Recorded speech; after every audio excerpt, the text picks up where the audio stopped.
floor in the high-rent district. Here he goes, crossing himself. Oh!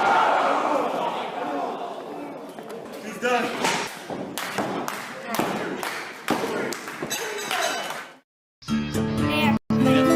Ready for takeoff? Zach. Whoa.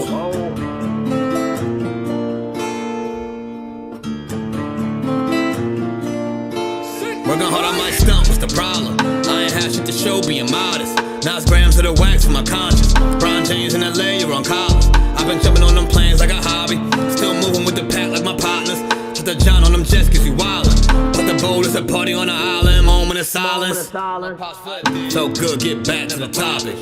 Grew up, it was me and Flocka. Grandma's and Big T, this my mama. I ain't even for the pain when my pots flip. Knew his name, that's it, never bothered. Mom said, you the man, son, you got this. Ever since I found a way to go and pop shit.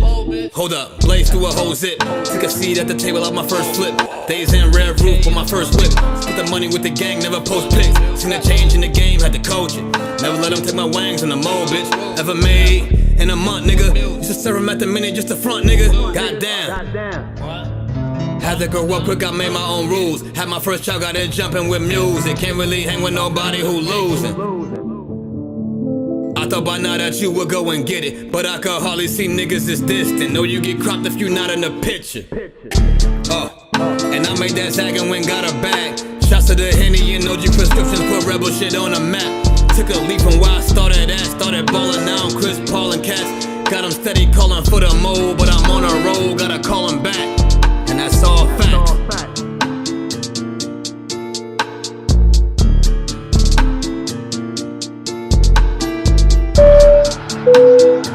Ladies and gentlemen, welcome aboard.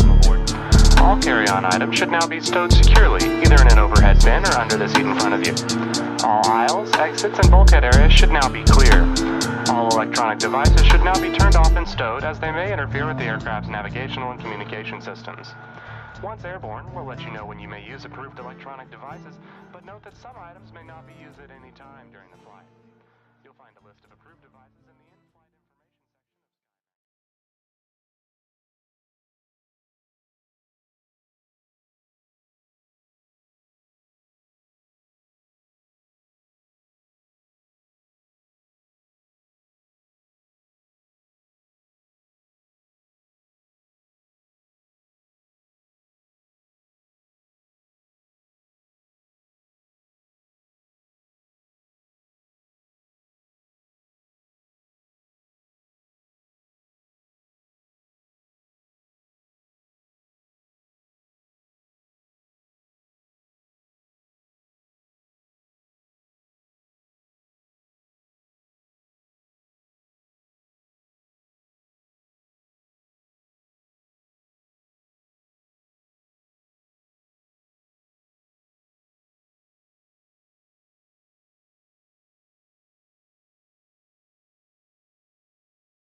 I don't know why this shit muted me.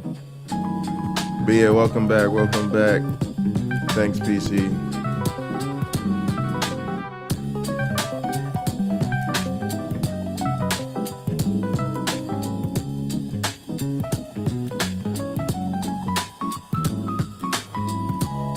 Now y'all should be able to hear me now.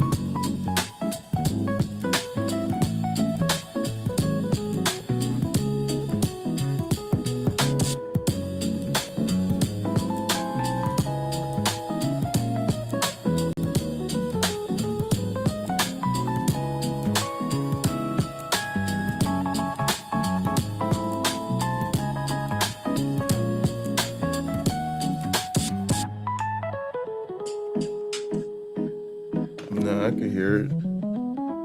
Anyway, mode.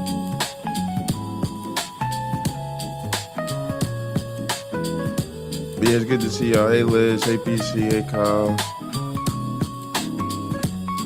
Hey Andrew, it's good to see y'all. So I just said we're like 2 hours into this out of 4 hours. We're like halfway in.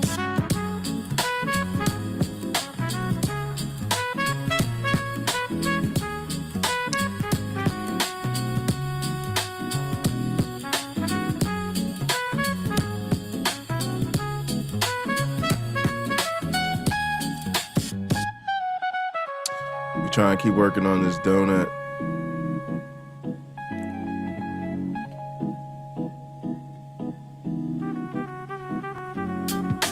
But yeah, I've been enjoying this channel. It's called Black Rabbit. I like the music and I like the little Black Rabbit.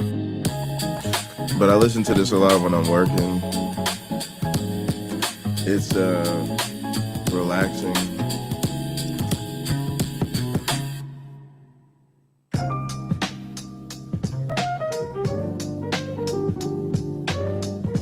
All right, yeah, let's go ahead and get into this video. All right, so I'm gonna pull that back. I think I'm gonna go to, I guess, this scene.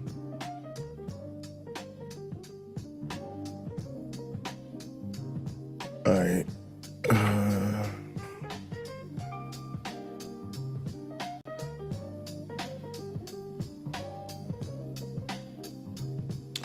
All right, I think.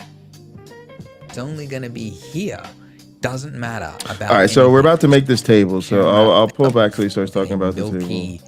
Kind of look, and it's, as I said, it's mostly true for things like food. You can see it. I take photos of it myself all the time when I'm out and about because I'm like, look at that subsurface, and my family think I'm weird, but I think it's cool. So, anyways, there you go. So that's subsurface.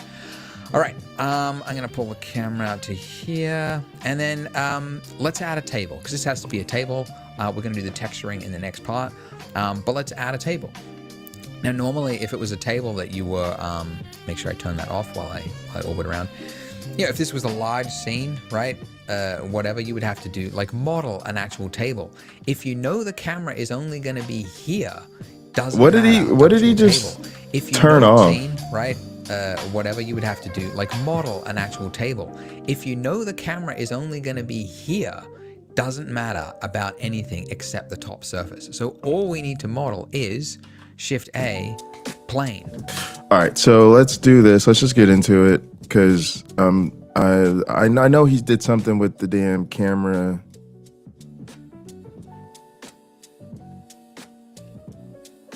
All right, but it's whatever. I don't want to move it right now. Let's just keep going. Shift A. We're gonna add, like, I want to keep moving because a lot of shit doesn't really help us. All right. That's it. That's our table. I just have to scale it up a little bit, but this is our table. All right. So what I'm gonna do is actually just go back into, we're in object mode, so I'm just gonna try to move the fucking. All right. Well, look. Let's do this. There's the plane. Let's rename it. Let's call it table. Let's hide it. Let's grab our other items. Hit them with the G for grab. Hit it with the Z to lock it in.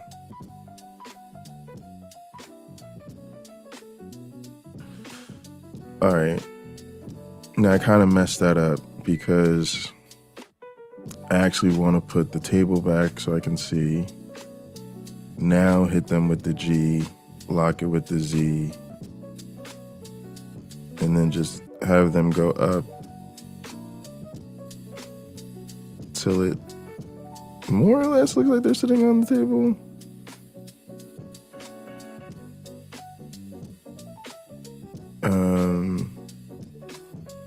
All G again, Z again.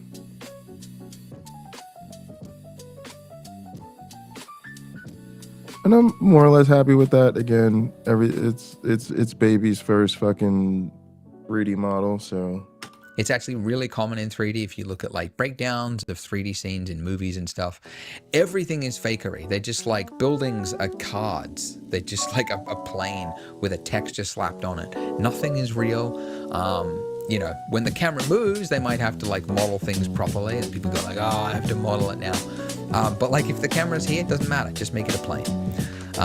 There you go. So that's a donut on a plate with a mug. And that, for somebody who has never used 3D before, that's an achievement. This is the kind of thing that, like, back in the 90s, you probably would have won, like, scholarships for and stuff. This used to be insanely difficult. It is still pretty difficult because 3D is hard. But yeah, if you have, if you're new at it, this should make you proud. You've pulled this off. We're glad If you he's wanna save talking. this, by Anytime the he's way, you can go talking, we're image getting and then further go into our save, tutorial. and then you can just save an image, PNG. All right, let's do this here. Let's grab the table, move it over a bit, move it back a little bit. Actually, I should have been. Let's escape. Let's grab it. Let's lock it in X. Move it over. Press G again. Lock it in Y.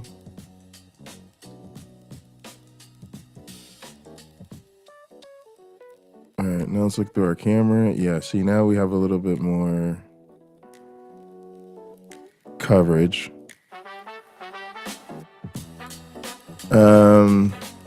Let's see what he's talking about with saving now. Pretty difficult because 3D is hard. But yeah, if you have, if you're new at it, He did the whole like picture thing, y'all. I forget how to fucking take the pictures now. Render image is F12. Let's see.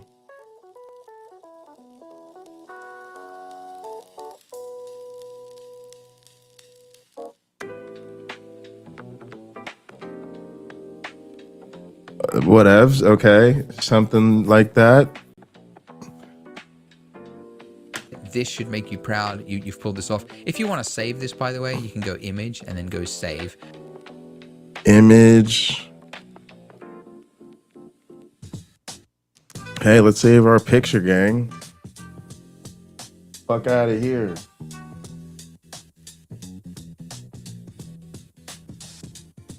I mean, we do have a motherfucking donut on the table, don't we? God damn it. We worked hard on this shit.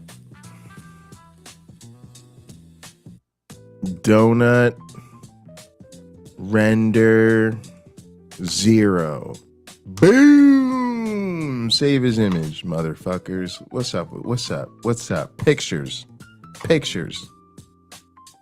Donut render. Get the fuck out of here. Don't fuck around me. I might fuck around, show that to my students. Y'all think I'm playing. Y'all think it's a game. You think Dr. Bundy plays games.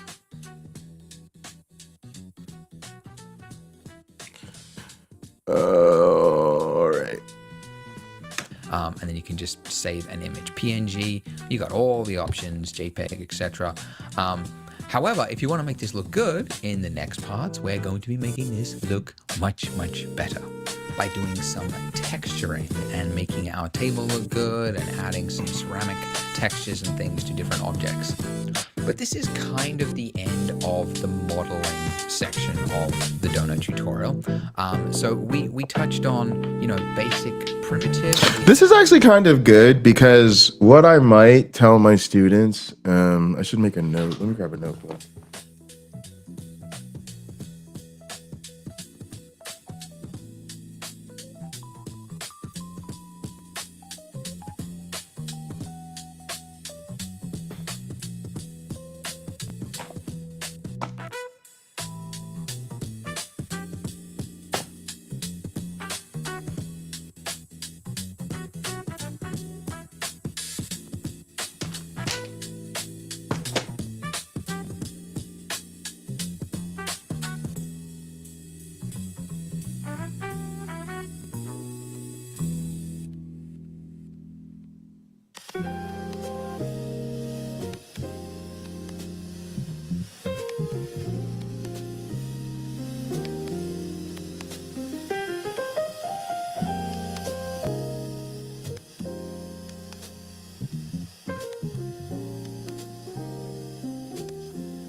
All right, I might just encourage them that, they might even want to consider just doing the first 2 hours. Like hey, do the first 2 hours, and like that'll get you through most of the modeling part, and then hope that by then they'll want to just finish it. One of them old lowering the barrier tricks. We add slight deformations. We extruded some things to create like an organic looking shape, did a little bit of sculpting, and then we created a mug, right? And then did some modifiers and subsurf to kind of create the general shape there. So those are kind of some of Oh, the I know what I could do. I could techniques that you just will hide need the to learn to camera. create lots of different objects in the future. Just And the some. light, But there are too. so many other techniques and tools, precision never modeling mind. mostly with hard objects, how to keep straight lines, and then modeling something that is really custom and deformed, getting those like large-ish shapes there, and just kind of like almost using the mesh like a guide mesh to kind of create shapes. And then actual characters, like sculpting a character from nothing, and then actually converting that character into something that looks and has like subdivision so that the arm can move, and then rigging that character so that you can actually move the arms like a puppet. So these are the kinds of techniques that we don't have time to go into in the donut, but I do have time to go into in my course called the Beginners Academy. So all of these things you can see on the screen here are taught in I that kind of want to academy. do this shit. If you only want to learn Blender for free and you just want to do this donut, that is fine. But if you want to go further and you want to learn how to actually think like a 3D artist and take an idea from your head and actually convert that into something that you can use, whether that be for 3D printing or for rendering or for whatever visualization purpose you have, that's what this course is about. It's teaching you those foundational skills. I just want to go deeper to in all my. I just want to go deeper in like all the multimedia skills. And 3D modeling for me is at the bottom of the list. Like I'm primarily a sound guy. Like audio is my number one. Video would be my number two. Number three would be fucking like images, like doing like vector graphics and stuff. Like I've actually done quite a bit of work with that stuff. I've pulled off some really amazing stuff, but still not as confident as I am with sound and video. And then like like photography manipulation, stuff like that would probably be 4, and then 3D modeling. But I want to get better at all of them. So because all of my, yeah, I don't know. I love the way you can put it all together. So if I were to get more serious about 3D modeling and going into like animation and stuff, it would almost be the biggest wild card. Like all those other skills I already know I want to get much better at. It's always just an issue of time and like dedicating the time to it. But this is the one that would be the most transformative, that could like take me places I didn't think I could go because I never thought I'd get serious about 3D modeling or animation and things like that. But I create something every step you make along the way is still really useful. that you want to create. So if you're interested in that, the link for that is beneath this video. And it is designed Oh, for hey, complete sir. beginners who have Wow. finished the donut, but you've learned enough now. That's not what is this?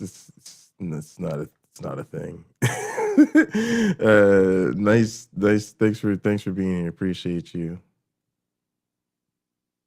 I don't think that's real. That'd be amazing. I could sure use $50,000 right now. Now that if you want to jump straight to that, you could. But if you want to continue on, we will jump into texturing next. I will see you in the next video. It's time to texture these bad boys, finally, after hinting at it for so long. So we add... Oh, shit. Hang on.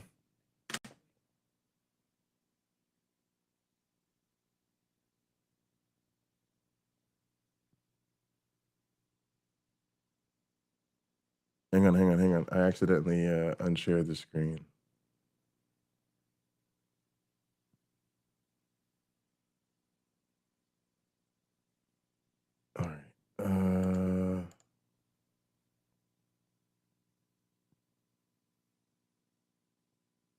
Yeah, it couldn't. Yeah, right. That would be for real. All right. Hang on. There's the screen share. Oh my goodness. All right. Now all my scenes are gonna be messed up. There.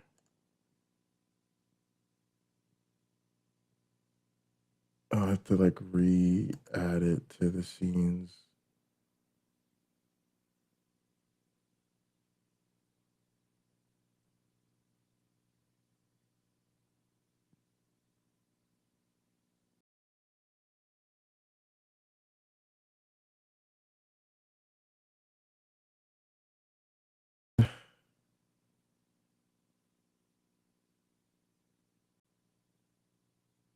Sounds good.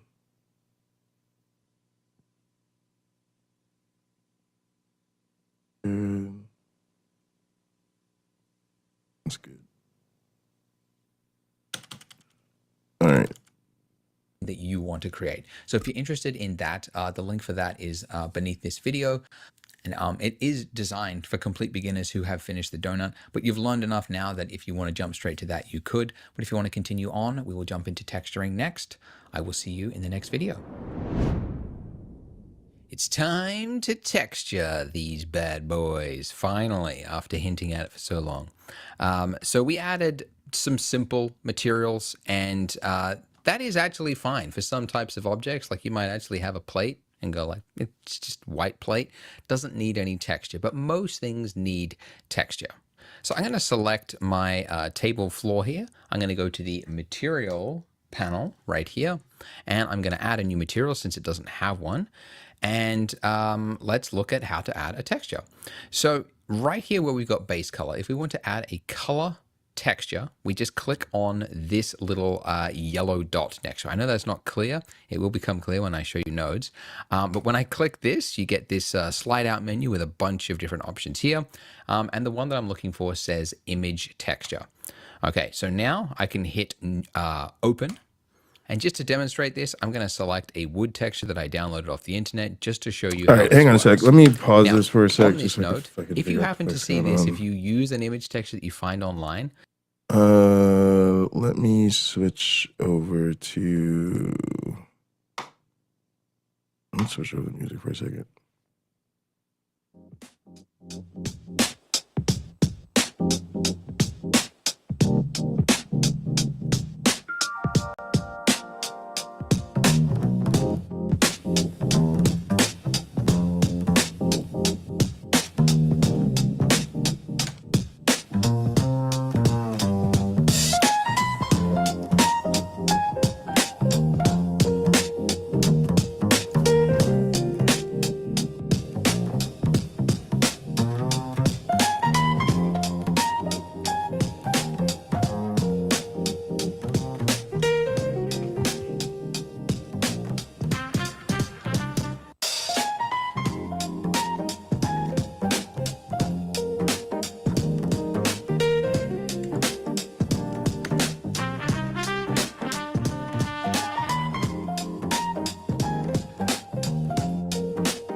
brother.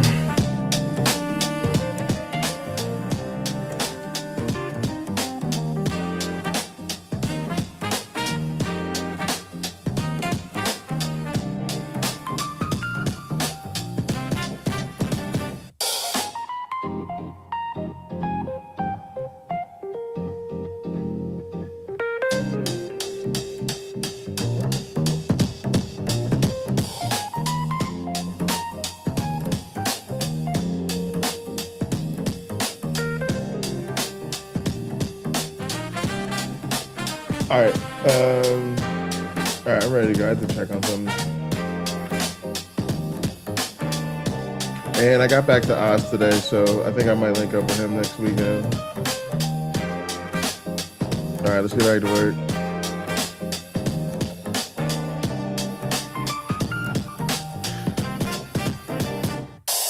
All right, so I'm excited about this part. I want to do this texturing. I definitely want to do texture on the plate, probably the table for sure.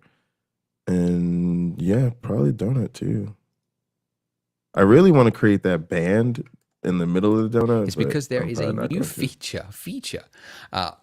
There's a purpose. There's a new feature in Blender 5.0 where if it identifies in the name anything from the number 1000 to 2000, I think, it'll think that is a UDIM, which is a completely whole, production professional workflow kind of thing. It'll think it's a UDIM, and anyways, what you need to do is then change this to single. Okay, I got to figure out how to do this. Now, open. Right, plate. Fine. For some types of objects, like you might add things, need texture. So I'm going to select my table floor here. I'm going to go to the material panel right here, and I'm going to add a new material since it doesn't have one. And let's look at how to add a texture. All right, so we're going to grab the table.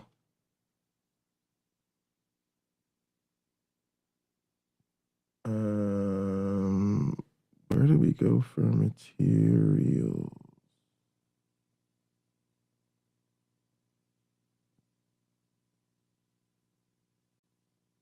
Oh my goodness. All right. It's crazy how if you don't do this for a couple of days, just lose everything. Is it generate material? Okay. Yo, I don't even know. I don't even remember where the materials are.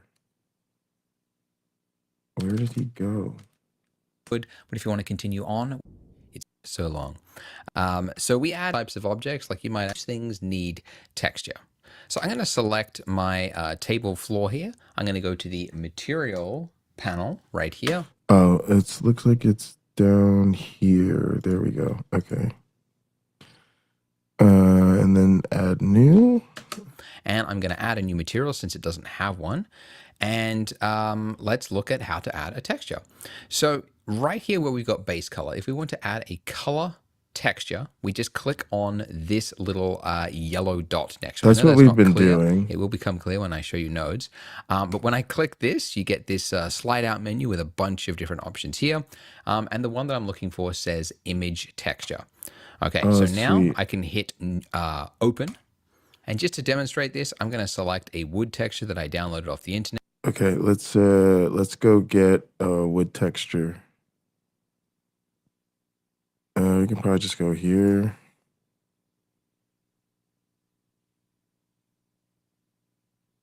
Who knows? This looks sexy.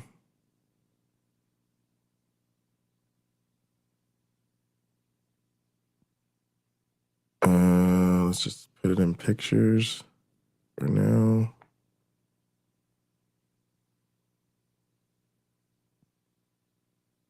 And I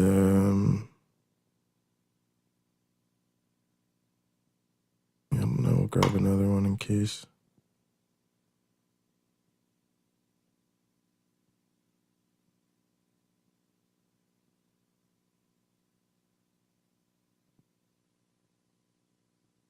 I'll call this with texture 2. All right, go back over here. Open an image. Yeah, we actually should put this in the Blender project. That would be a lot smarter. Open pictures. Yeah, all right, that works. And just to show you how this works. Now, on this note, if you happen to see this, if you use an image texture that you find online, it's because there is a new feature. There's a purpose. There's a new feature in Blender 5.0 where if it identifies in the name anything from the number 1000 to 2000, I think, it'll think that is a UDIM, which is a completely whole, production, professional workflow kind of thing.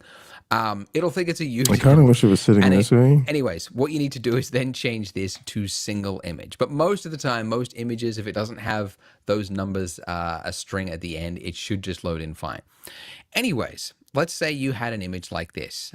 You wanted the table to look wood, right? We're not going to do that, but just to show you, you would see it's okay, right?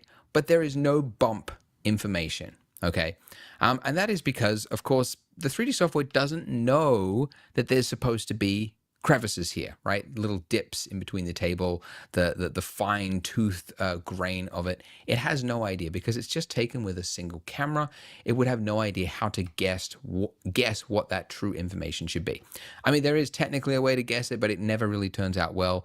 So I'm not even going to bother showing you. Technically, I think this is so probably most of the time when you're talking about texturing in 3D and using image textures, like textures from the real world, you don't just grab a random image texture that you find online. You need to use PBR textures, which stands for physically based rendering textures.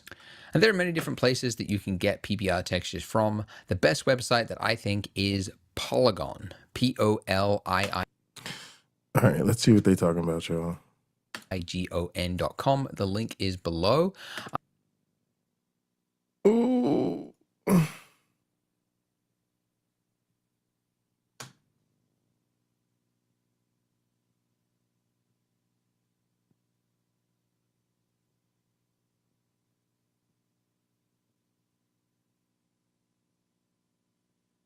Yeah, exactly. There's no texture to that image.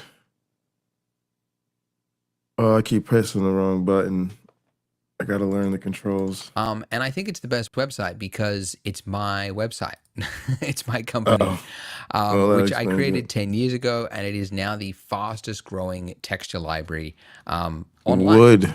So we've got photographers all over the world, and they use specialized equipment to go out into the world and they capture surfaces, usually like photograph the surface like hundreds of times, which is what enables you to actually capture all of that height information, the bump, the shininess, reflectiveness of materials. This is crazy. And actually capture all of the maps that you can see here, for example. These weird looking maps is exactly what Blender needs to make the material look realistic. So we've got a bunch of different categories. Obviously, like almost anything you want to create, you can find the textures on here.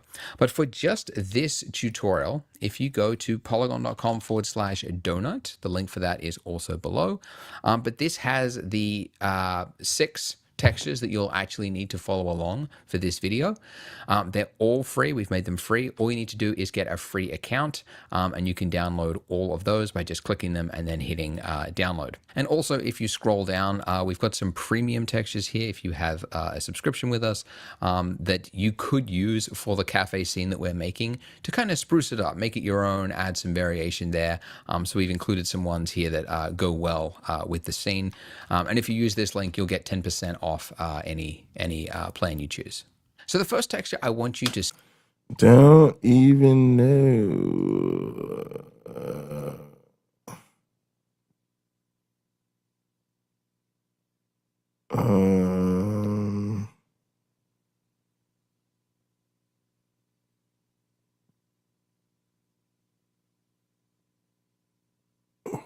Where are the how do I get the Blender ones or the again? cafe scene that we if you and then hitting download and count, and you can download all of those by just clicking them and then hitting download. All right, is this them? Coffee, foam. Oh, I see. Okay. So I can just download these. Okay, so we just hit them. Download.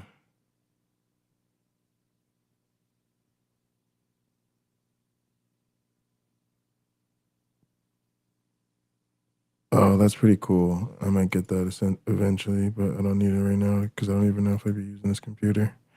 All right.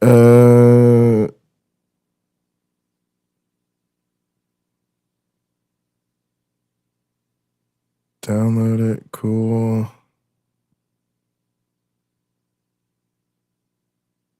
I have to hit back.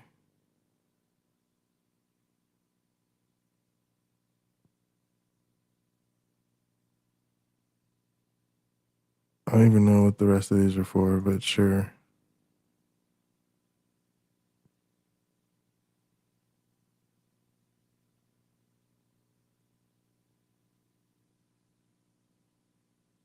Oh, this is for like the different, all the different textures in the thing. Oh, we even have a flaky donut texture. Ooh, that's what we were looking for. Yes, Lord. All right. Yeah, and then that's great. You know, it's like everything else. You start using plugins and shit gets fast. And also, if you scroll down, we've got some premium textures here. If you have a subscription with us, that you could use for the cafe scene that we're making to kind of spruce it up, make it your own, add some variation there. So we've included some more. All right, let's be nerdy. Let's do just the bare minimum of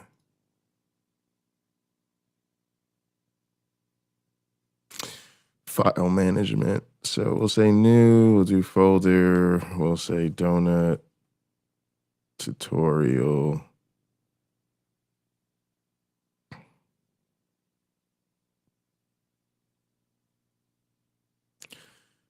And we will break the program by, hang on, let's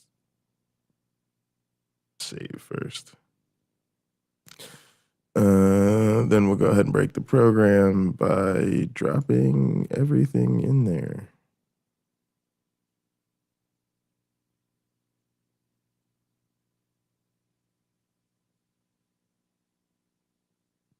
All right, then we'll go in here, we'll do another new folder, call it assets.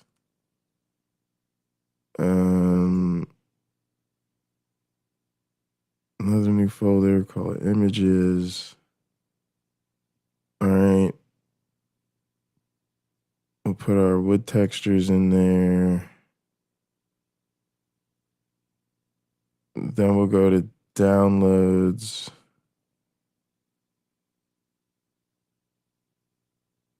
And throw these in there. And also extract all while we're here.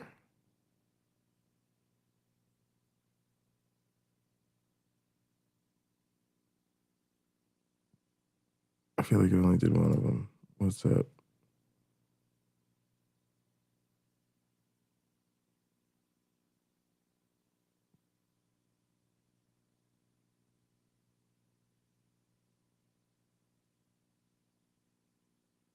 All right, what else?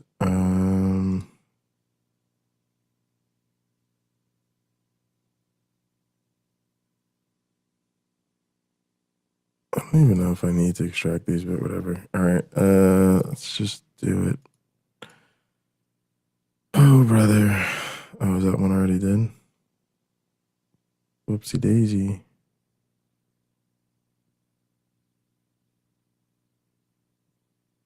Did we do that one too?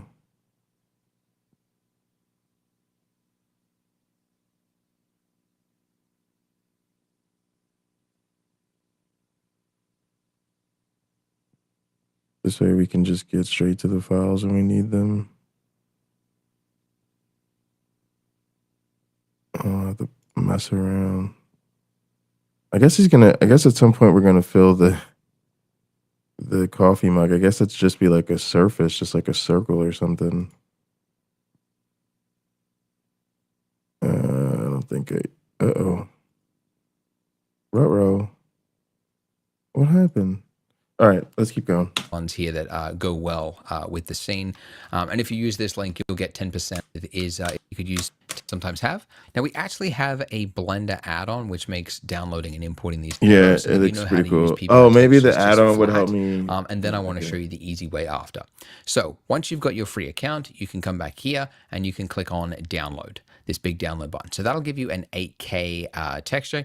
You probably don't need it. You could probably get by with 4, but I'm going to get the 8K just to show you how I it looks. did 2K. Now this will download a zip file like here. Okay, so it should be fairly quick. It's about 289 megs. We'll see how Once bad you've it looks. downloaded this texture, I need you to unzip it. So with Windows, you just right click Yeah, you and do go unzip it. extract all. If you're on a Mac, you just double click it and it should just unzip itself. Now that I've got that, you can see you've got like a preview image there. We don't worry about that. It's the stuff that's in here. This is the good stuff. This is the one we actually need to use. So I'm going to just copy this folder, location, and then back in Blender for my selected plane here underneath base color, I'm just going to just like before, select image texture if you haven't already. Then I'm going to click open, and then a lot of these images look pretty similar. All right, so let's see. We would then go into projects, Blender projects, donut, assets, images. Okay. And we're looking for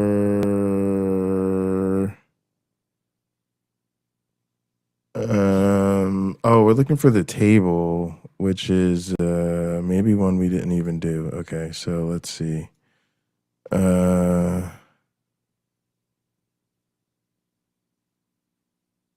right. All right.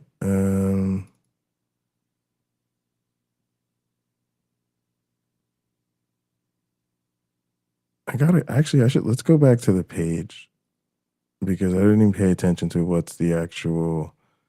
We want the rustic, no, glazed pottery texture. That's the cup, I would think. Ground, pottery, donut, glaze. Yeah, no, this is it. Rustic gold glazed ceramic pottery texture, I think it's called.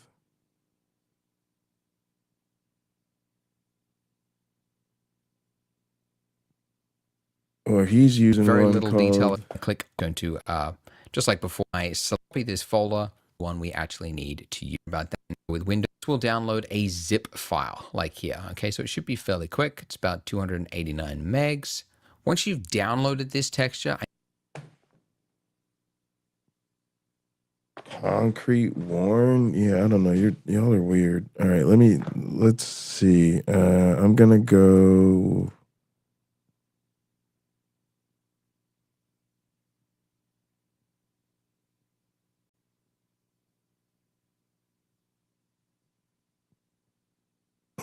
I need you to unzip it. So with Windows, you just right click and go extract all.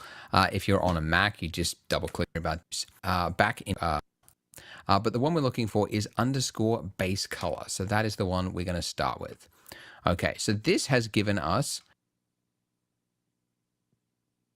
Okay. I'm not mad at that.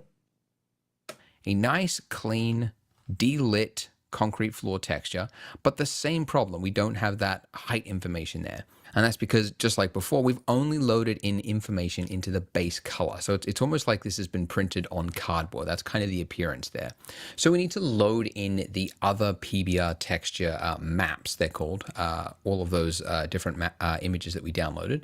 And we could import and do them the same way by like clicking this little dot and then go image texture, but it's very fiddly. And this view here, you can probably tell is like, it's not designed for like complex texturing work. If you want to do complex texturing work, you should click on the shading tab at the top of your screen. Now this view looks completely, you should click on the shading tab at the top of your screen. Now this view looks completely different. You've got a 3D view at the top. You've got these nodes here, which are very useful. And then you got two over here that I think are kind of pointless. I don't really think they should be here.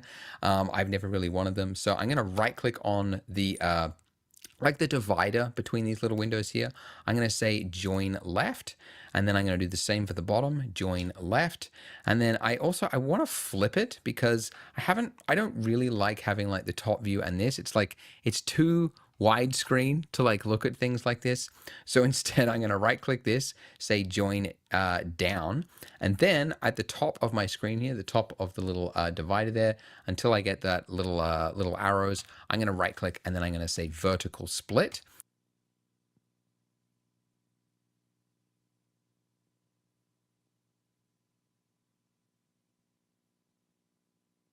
Till I get that little at the top of my screen here, the top of the little divider there.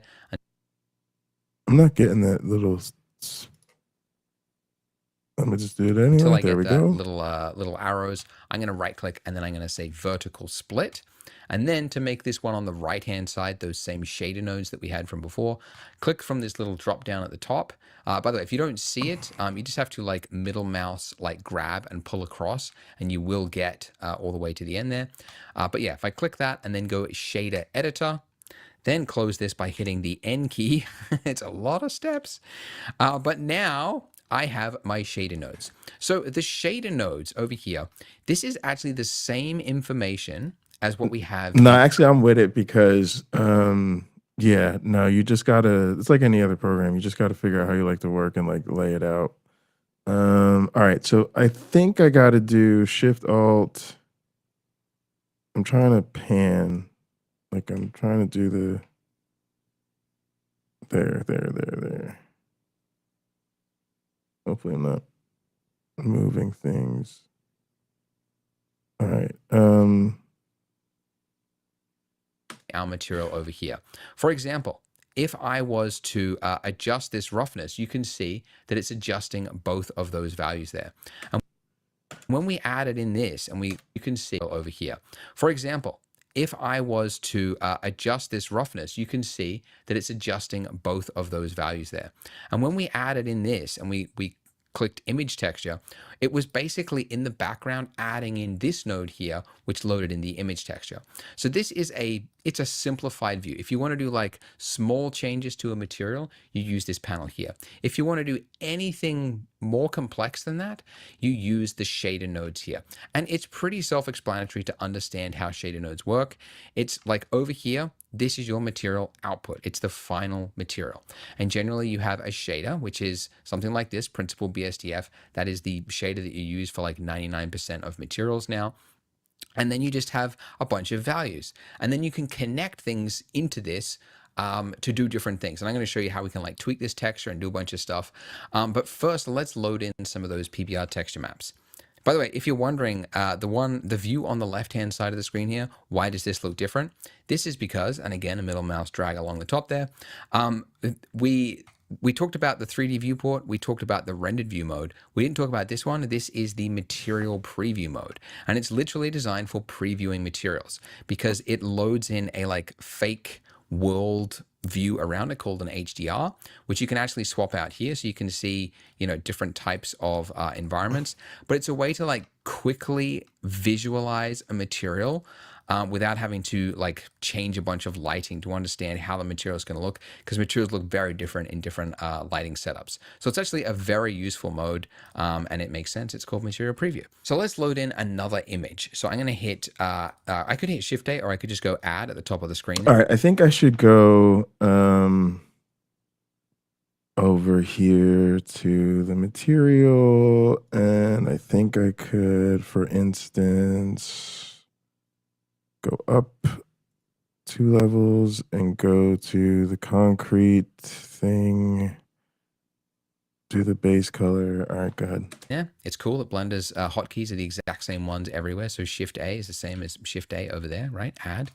And I'm going to go texture, and I'm going to say image texture. Okay. And now it's just asking where you want to drop it. So I can just drop it anywhere. And I'm going to click open. Then I'm going to navigate to that folder where all of the images are. And the first one I'm going to load in is this one called _normal, the purple one. And you can remember it as the normal map because it's normal to ask, why is that purple? That's how I remember it.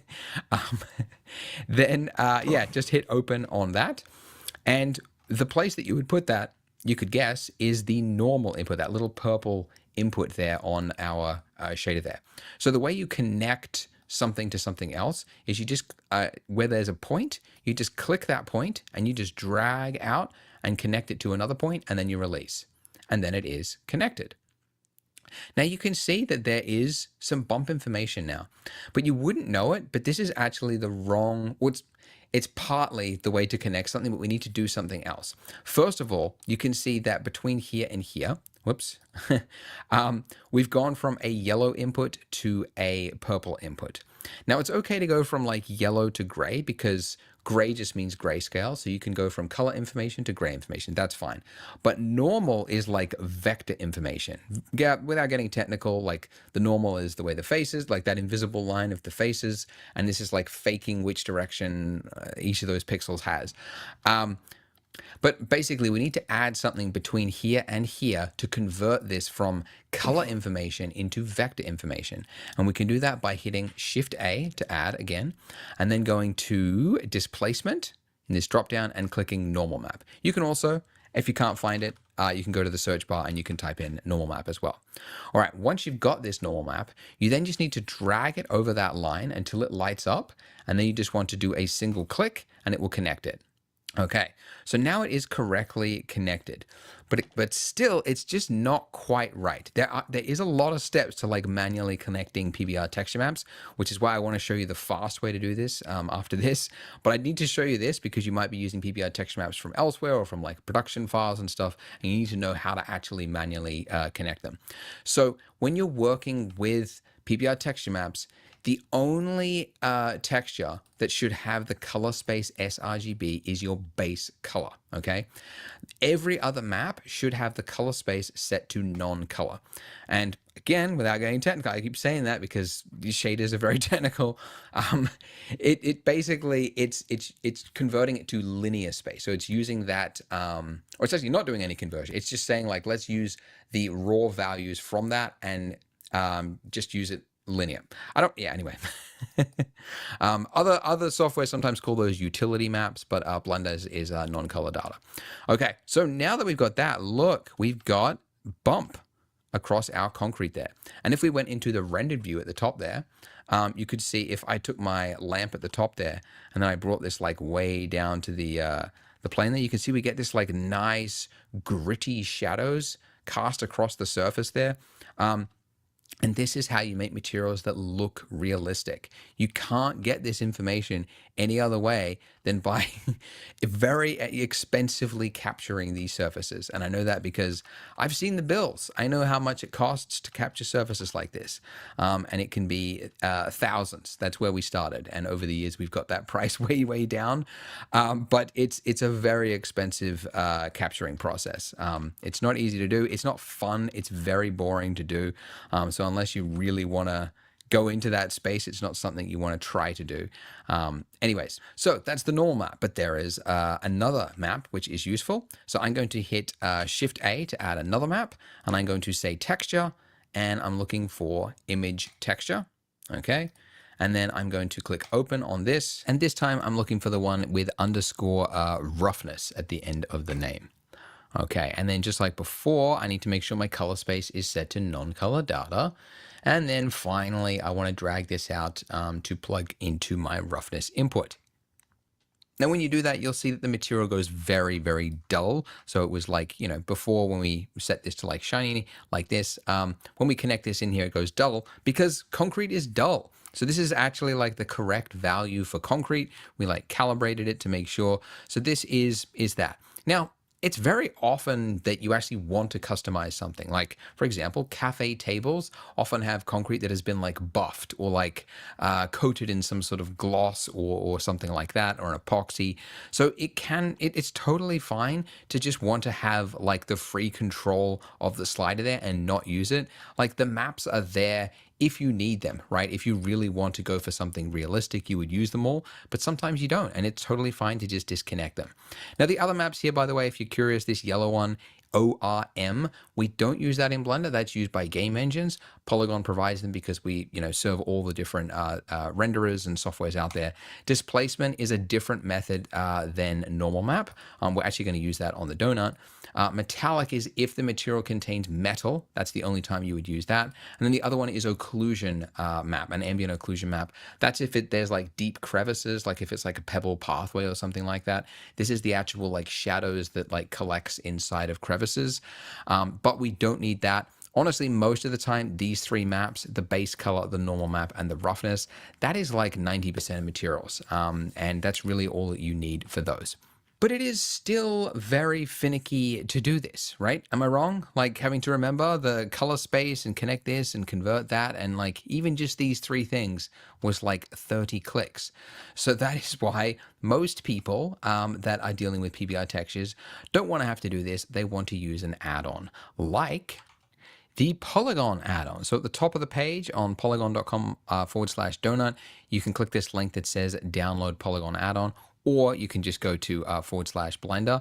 This will show you how to install it. If you don't want to read that, I'll show you how to do it right now. Unlike before, when you have your zip file, do not unzip it. Blender actually needs this zip in order to properly install it.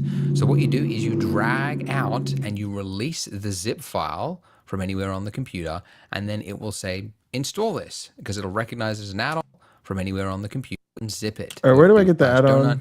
You can click this link that says download Polygon add. Oh, it's back on the page there.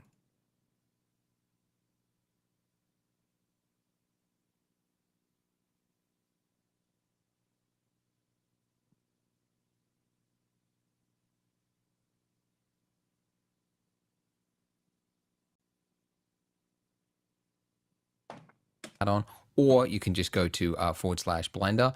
This will show you how to install it. If you don't want to read that, I'll show you how to do it right now. Unlike before, when you have your zip file, do not unzip it. Blender actually needs this zip in order to properly install it.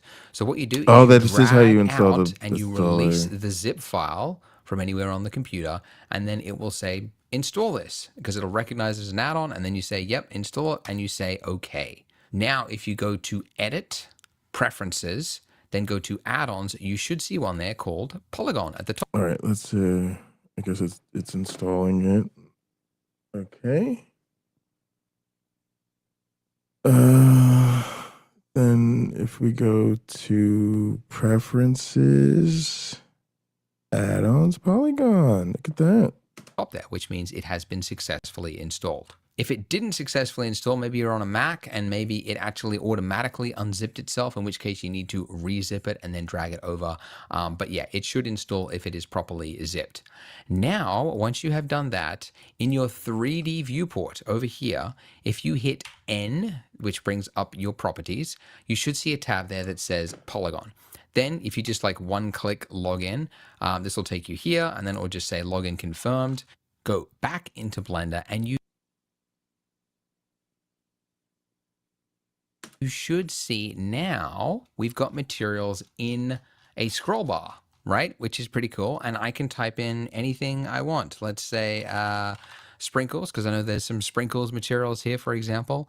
But you can also browse by category, right? You can look at all the different ones.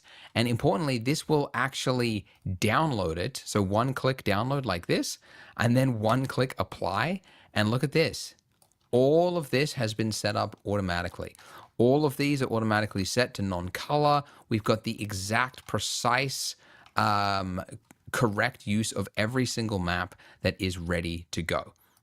But anyway, go back to my previous material here, and let's go to the free category. And all right, let's go to the free category. Then let's use another one. So this speckled glazed ceramic plate. And by the way, you can like click the little drop down there if you want to see something online to get like a better picture for it. You can quickly view it that way. But this is the one we want to apply to our plate here. So with my plate select. All right, so with my plate selected. I need to, first of all, hit download. I've already done it, which is why I don't see it, but you hit download and it'll just save it to your folder, which is in your preferences. And then with an object selected, you should be able. All right, hang on. Let's download the. He was saying to do the 4K. We'll do that. And then we'll apply it. Apply it. To hit apply. If you don't see the apply box, it means that you haven't got an object selected, so make sure one is selected in order to click that box. Okay, so we have correctly applied it. You can see all the nodes are there. It's the correct material. Why isn't it showing up on our object? Now, this isn't a fault of the texture or anything like that. This is to do with texture mapping, which is the next thing to understand when it comes to. All right, hang on a sec. Let's do. Trying to do some Control-Z real quick. Okay, so this is my plate. Let me do a quick save. Let me do a save as we are now. Let's do materials 3, save, and then we'll do save as. We'll go back to.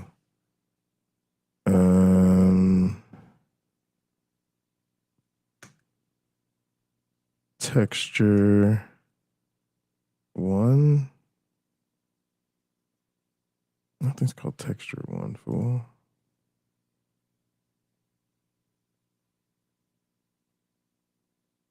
All right, and then another save as increment. All right, then what we'll do. So that's what's interesting is when I go to apply this, it feels like it cracks it, right? Which I'm kind of okay with.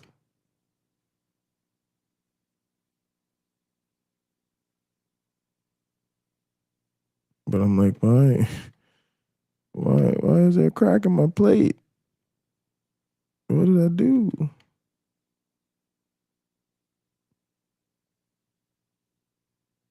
Textures is textures are 2D, right? 2D. And our objects are obviously 3D. So how do you apply a texture to an object? There are so many different ways. And the most common way is to use UV unwrapping, which is the default method, which is what it's actually looking for right now. You can see that's the texture coordinate that it's called in is UVs. And for something like a plate, this is the most simplest thing ever because it's just creating UVs. So in edit mode, so just tab and then select your entire mesh like that. Then hit U for unwrap, and then select unwrap angle based. And look, now the texture has been applied. So what did that actually do? If you go to your UV editing tab at the top of your screen there, just click that, you will see, and let's focus on our object. So number pad right there. And I'll just turn this off so we can see the mesh underneath it and this one as well. And let's look at the wireframe. Okay, so when we UV unwrapped it, it basically took, I mean, in the case of something as flat as this, it just took a snapshot of it and then it put it into the 2D space over here. And from your drop down, you could actually change it to the color map and you could see where it's actually applied to on it. So if I select a point right here on the mesh, you can see which point is actually selected there. So it's right next to this little spot and you can see there is this spot in the ceramic there, okay? And as if I was to select everything with A, and then if I was to hit R to rotate, you can see that the texture is being updated. Now, just to be clear, gang. In fact, if I turn off the overlay, what I'm doing right now is strategic. Clearly, and then I turn on the thickness. I want to learn about what he's doing, but like me doing it myself, sometimes it just takes a lot of time. So it's fine for me to just watch him and try to understand what he's saying. And again, I've already planned to go back through this at some point and remake this donut. And I'll be able to understand things in more detail when I do. But for now, it's fine because it's a lot faster to just watch him and then get back to work when he's ready to do the next thing. Right? Watch this. As I select everything in edit mode, I can move this around and the texture coordinates are updating in real time. Okay, I can also scale this by hitting S, and this is a really common thing you do because like often a mesh is a completely different size to the captured size of the object. In Polygon's case, for like detailed textures like this is a 30 by 30 centimeter texture, which is actually probably pretty perfect for a plate. Maybe a plate should be a little bit scaled in like that so that the dots are a little bit bigger, but you can see this is very, very easy to do. Let's go back to layout over here. I'm going to select the icing now, and let's do one that's a little bit. All right, how do we go back to? Oh, go back to layout. Okay. And now.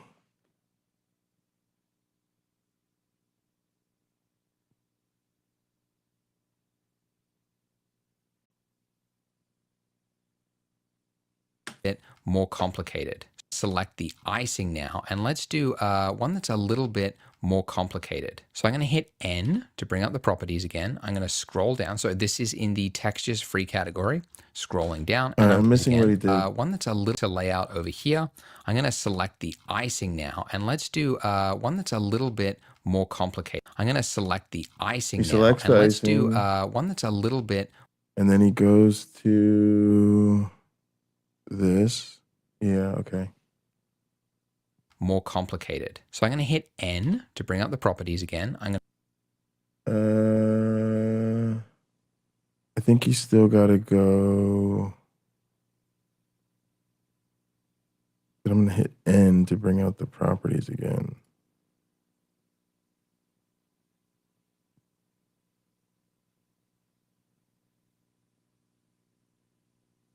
Oh, yeah, okay. Then I get to go polygon.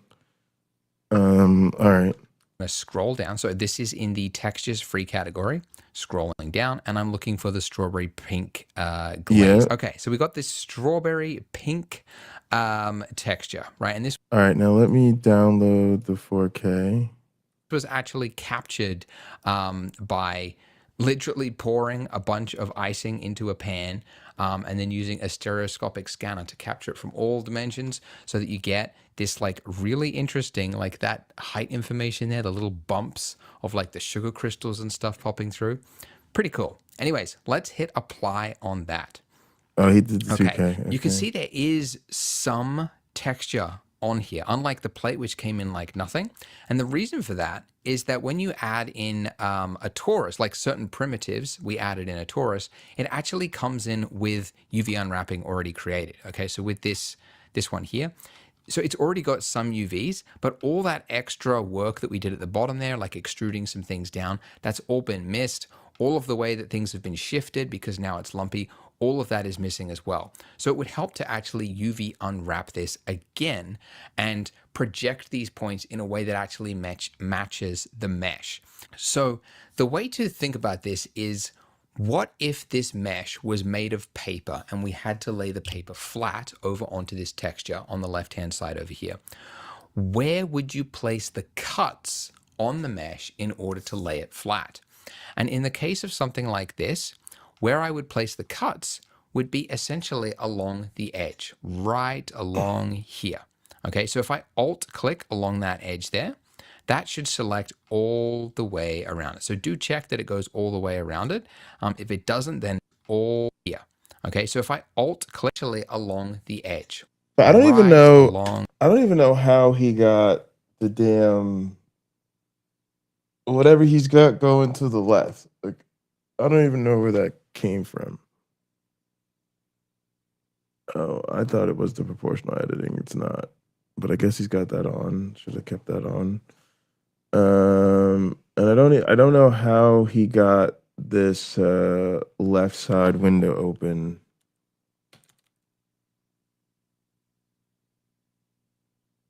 Texture on here, unlike the plate, which came in like nothing. And the reason for that is that when you add in a torus, like certain primitives we added in a torus, it actually comes in with UV unwrapping already created. UV editing. Okay, so with this one here, so it's already got some UVs, but all that extra work that we did at the bottom there, like extruding some things down, that's all been missed. All of the way that things have been shifted because now it's lumpy, all of that is missing as well. So it would help to actually UV unwrap this again and project these points in a way that actually matches the mesh. So the way to think about this is, what if this mesh was made of paper and we had to lay the paper flat over onto this texture on the left-hand side over here? Where would you place the cuts on the mesh in order to lay it flat? And in the case of something like this, where I would place the cuts would be essentially along the edge, right along here. Okay, so if I Alt-click along that edge there, that should select all the way around it. So do check that it goes all the way around But it. okay, so he's over here. And then I think he's got the... No, that.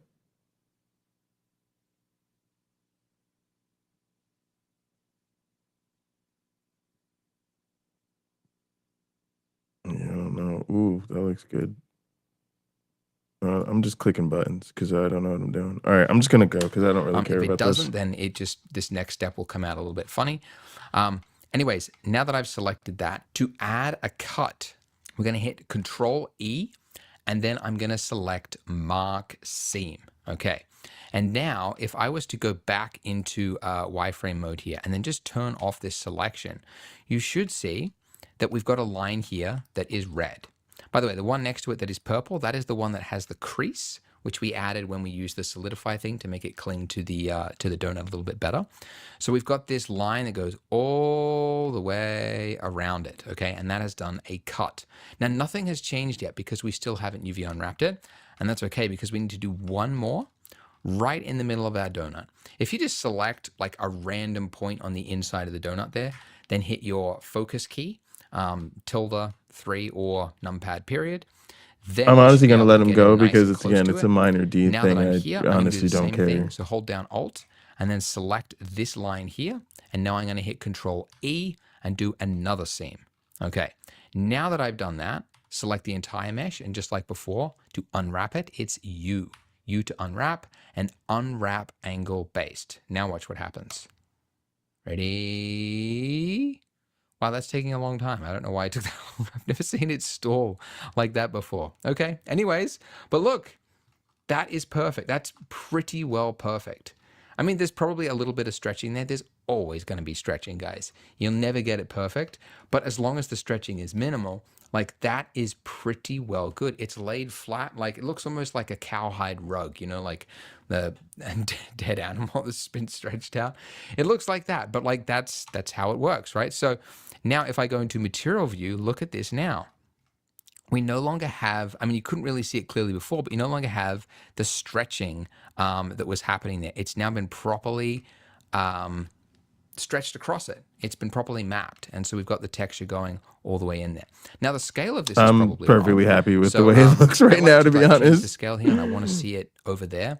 So I like to turn off I'm saving myself a lot of overlays time. at the top there. So you can just click that little box. That'll turn off everything, so you can't even see what's selected. Overlays at the top there. So you can just over there. So I like to turn off my overlays at the top there. So you can just click that little box. That'll turn off everything, so you can't even see what's selected. And now I can just change the scale here. And I could make it bigger or smaller. Oh yeah, he gets but to yeah, you can play manipulate with the the texture. size. Yeah. And try and get it good. But why does it look so pale and pink and like not as fun as it was before? Well, it's because when we added in that texture, right, when we clicked this, it overrid the material that we had before. Turn So if the you go back overlays to your back on. shading tab, you'll see we got all these textures. And for example, before we had a pink color that was in the base color. Now it's been overridden with the actual strawberry color, which was captured with the camera. However, that strawberry is a little paler than what I want. So I'm actually going to disconnect it because there's not actually that much information in color when it's something like this. All the information is in the bump. So we can really just get by with, actually we don't need metallic because there's definitely no metal in it. I'm going to keep the roughness. That's okay to keep because I just actually want to see that. I'm going to disconnect this, which is the subsurface amount, because I want to control that myself as well. And I'm just going to leave the roughness and the normal, and that's it. Oh, I should explain how I was disconnecting those. So if you hold down Control and then right-click drag, that is how you can disconnect. You can also just click these points and then just disconnect like that. But I prefer to control. All right, and then I want my drag, and donut to be purple. Sever the tie. School colors. And now that I'm here, I'm just going to set these values to what I had before. You know, just playing it by eye. What pink color looks good. Set my subsurface amount, radius to 1. And then I'll change this scale value till it looks nice. But there you go. I've now got my fleshy pink donut. But I now have this lovely bubbly sugar crystals, real glaze going on the donut. All right, Sweet. Now let's do another fun one. Let's do the donut itself. Now this is an interesting one that I had my team do before I started recording.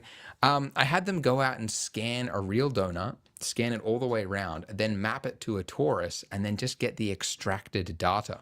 And because this has been already UV unwrapped to map the exact square, just like what we, just like what is captured for this type of map here. I'm still learning how to move now around. I can just apply this and it'll automatically do it. So let's do that. Hit apply. And that's pretty good. Like that's nice color. We got nice bump there. And if we bring back our icing, you can see that's already pretty good, right? But there is something else that... All right, so I can just hide the icing, select the donut. Again, I'm gonna go 4K. And then I'm gonna just apply it. Oh my God, I'm so happy with that. He doesn't know how low my bar is.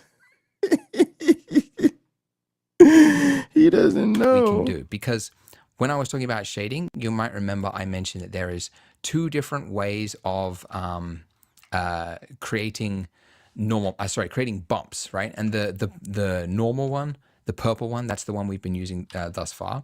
But there's another one here which comes in disconnected, and it's the displacement map.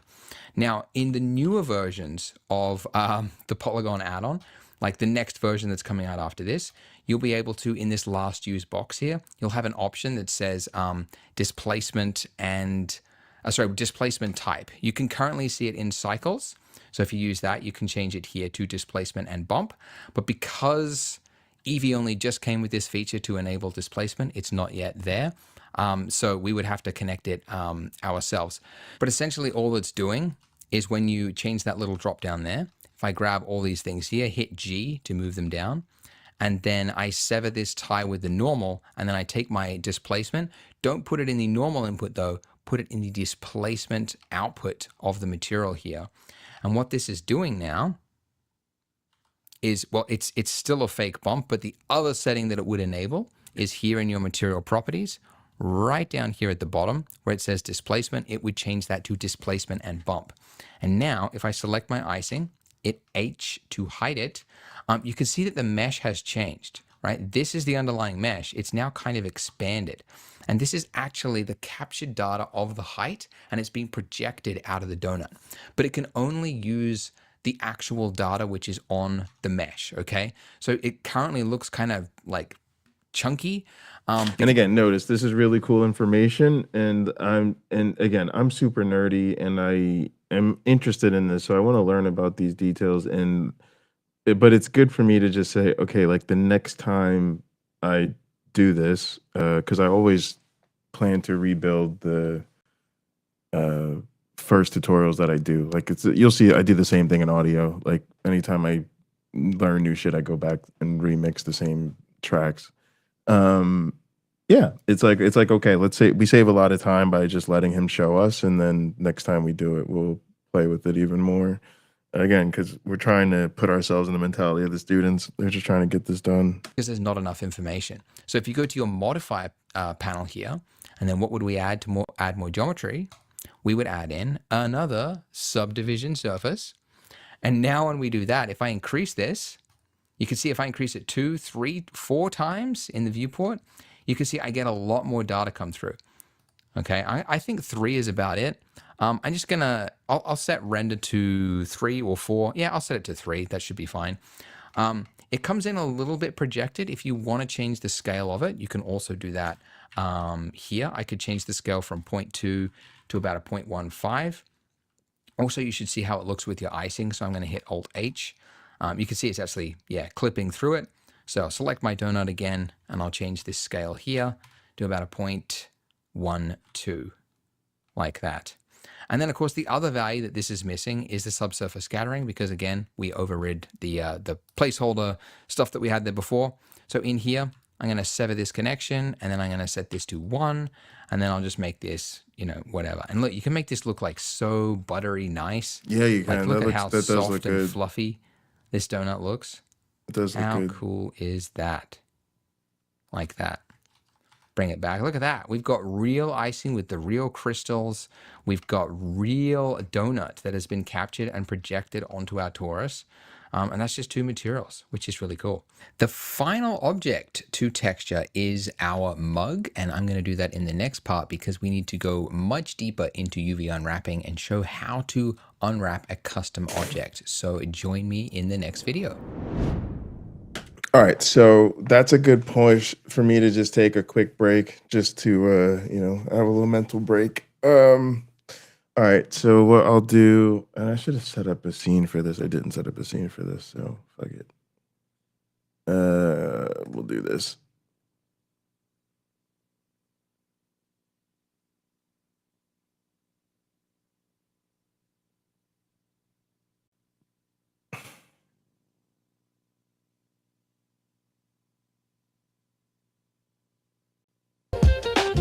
All right, I'll be right back. Just give me a minute. I'm gonna use the restroom, and then we'll get right back to it.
All right, Mojo.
All right, y'all, let's get back to work.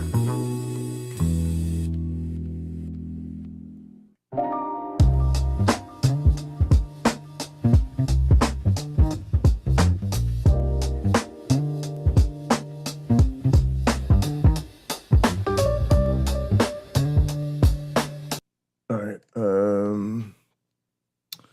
switch all over here.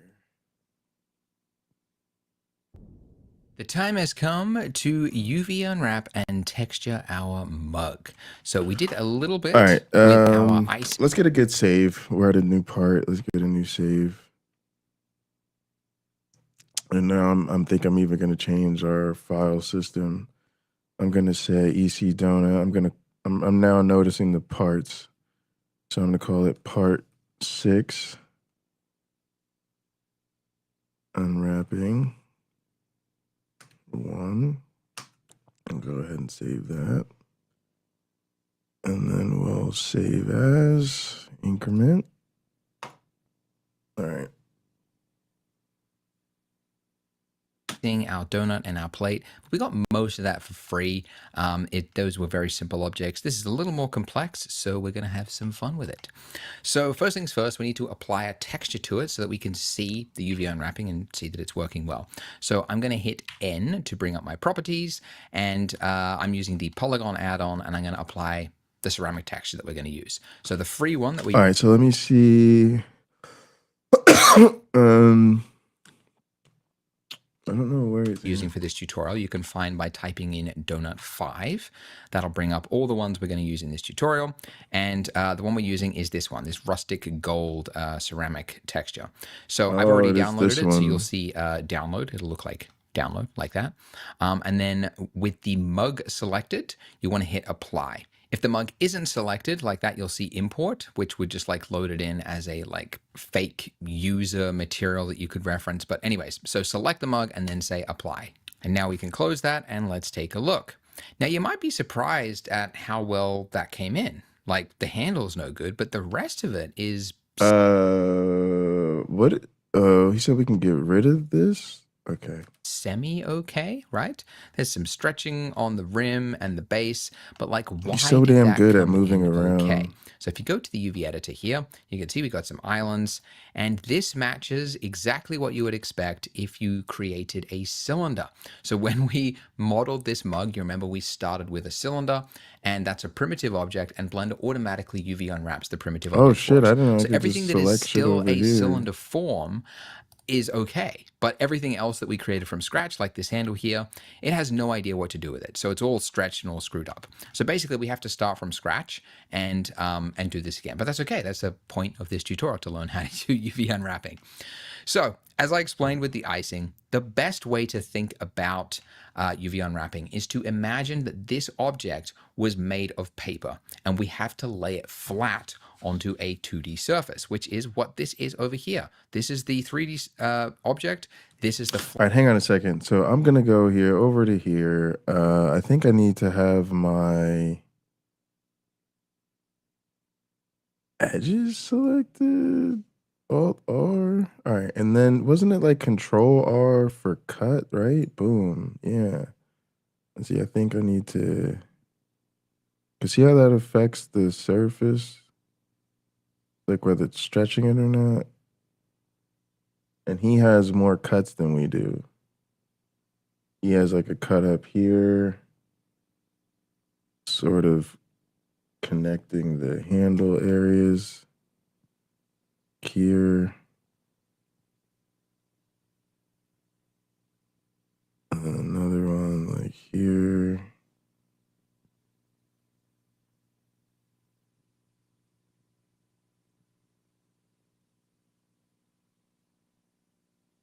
Okay.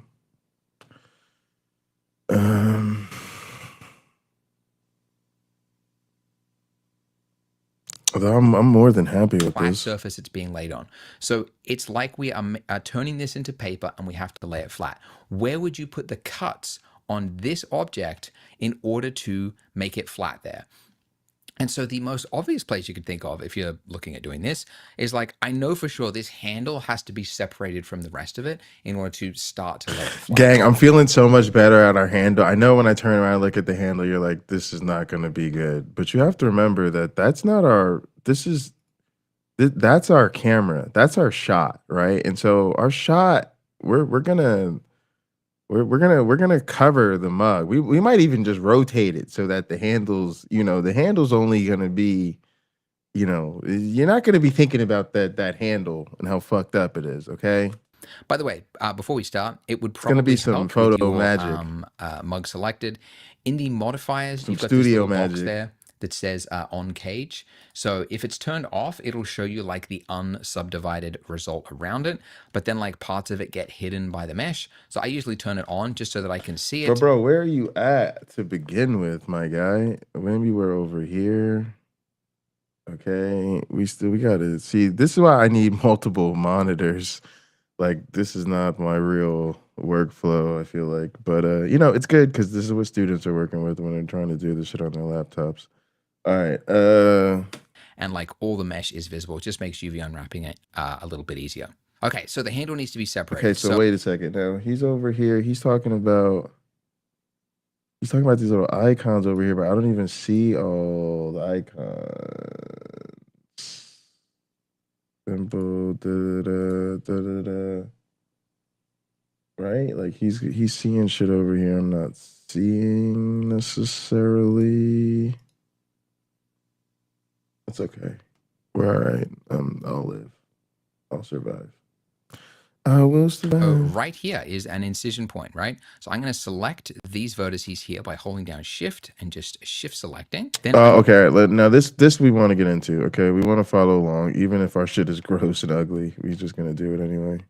All right. All right. So go back, a little bit homeboy. easier. Okay, so the handle needs to be separated. So right here is an incision point, right? So I'm going to select these vertices. The handle, we want to select our vertices. So let's go to vertices. Let's go into our handle. It's going to be fucking terrible. But look, we got a vertices there. Boom, we got a vertices here. Okay. Okay, we got a vertices here. Don't fuck with me. Okay, we got a vertices here. I ain't playing with y'all. He's here by holding down Shift and just Shift selecting. Then I'm going to hit Control E. Control E. And then select Mark Seam. Now, Blender won't have updated yet, so this hasn't changed over here. Okay. So if in order to see that, we would first have to select the whole mesh, then go U, and then select unwrap. Or How do you select the whole mesh?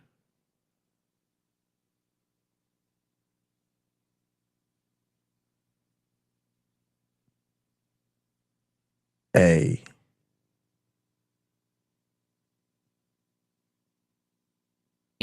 Now, Blender won't have updated yet, so this hasn't changed over here. So if in order to see that, we would first have to select the whole mesh, then go U, and then select unwrap. Or the method that I prefer to do, and I would suggest you do this too, in your 3D view over here, there's a little options drop down at the top there. If you click that and then select live unwrap, now whenever you do a seam, so let's just do another seam here, mark seam on the same spot, it will automatically do that UV unwrap for you. So that's really helpful.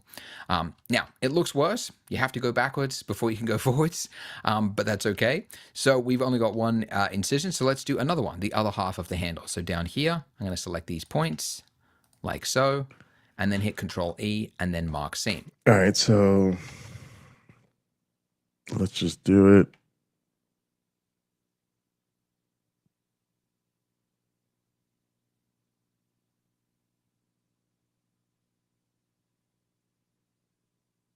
Control E,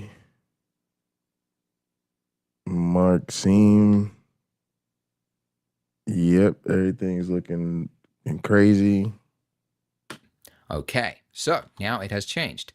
So we've got the handle here. Now, if you want to select just the handle, by the way, in the 3D viewport, if you just mouse over that part of the motion, the mesh, and then hit L, then in this little last use box here, if you select seam, it'll now just select the parts of the mesh that match that seam. By the way, I should also be in edge select mode. That would definitely be helpful because we're placing seams on edges. But yeah, if I do that now, that selection, you can clearly see that this is the part of the mesh, which is this handle over here. So it's been separated, okay? So we've got like two parts of the mesh. We've got all of them, this part of the mug, which is this mess over here. And then we've got this handle here, which is this part over here. So this is like somewhat unwrapped. But again, if this was made of paper, to lay it flat, we would have to do another incision. So when I'm placing a incision like this, like I have to place an incision somewhere here, right? Like here, here, here, or here.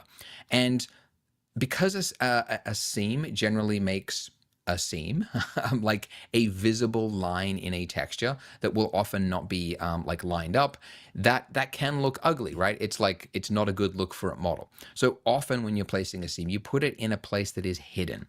So, I mean, it would be a really good spot if we had like a line right down the middle of the mug there, but next best thing, I'll place it just to the side there.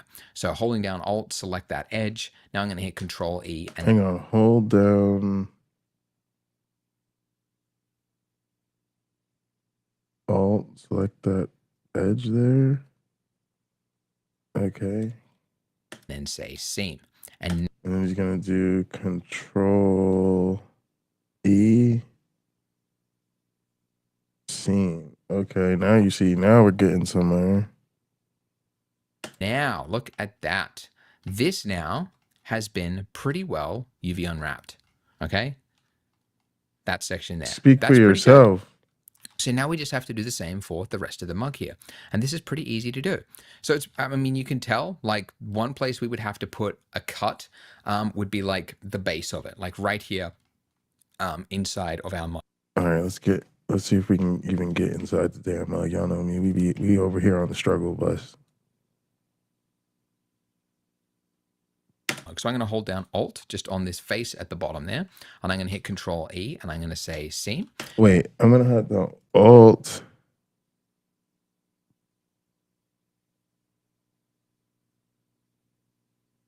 Nah, bruh, now see all that. Oh, there we go. Alt just on this face at the bottom there, and I'm going to hit Control E, and I'm going to say seam. Control E, mark seam. Okay. Just to separate that single circle there out by itself. Now I need to put one cut that goes right down the right down like here, like this part of a mesh. Like I need to do a cut right there. But again, that can create like a visible like line. So I want to try to hide it by putting it on like close to this handle here. Because also there are other seams here, and it will just kind of help to just have it on one part of the mesh. Because like you could like move it and hide it by the camera and stuff like that. So it just helps to put it all in one place. So holding down Alt here, so Alt, click on that. So it goes. All right, so then we would go here and hang on. I just want to and then and then and then All right. Now that highlights the whole thing. Okay. And then we do Control E, mark seam. All the way down to there. And then it kind of stops here on the handle there. So I'm going to select this line, just holding down Shift. And then I also want to do it right there. So let me undo holding mine. down Alt on that. And now I'm going to hit Control E and then say mark seam. Okay, so now that's looking a lot more released, right? There's less tension in there, but there is still this like pinching effect happening at the bottom there. So just like in the middle there, when we selected that and separated it, I want to select this part of the mesh, which is underneath the mug, and I want to unwrap that. Or sorry, place the seam there. By the way, if you want to like, because we can't really get to that very easily. Hide the table? If you want to just see an object by itself, you can hit /. So in object mode with the mug selected, /. And now everything has vanished. Now, Blender doesn't do a very good job of showing you that you're just looking at an isolated view, except for at the top there where it says local. So there's many times when I'm using Blender and I'm like, where's the rest of my scene? And then I remember, oh, that's right, I'm in isolated mode. And you only know because it says local there. So you just have to remember, if like you ever get to that point of like, where is everything? What? Just / and it'll bring it back. Okay, so / there we go. And by the way, if you don't have a / key, you can go to view and then go local view, toggle local view like that. All right, so now that I've done that, I can get underneath my mug, edit mode, and I'll select this, say Control E, and then I'm going to say mark seam. All right. Edit mode.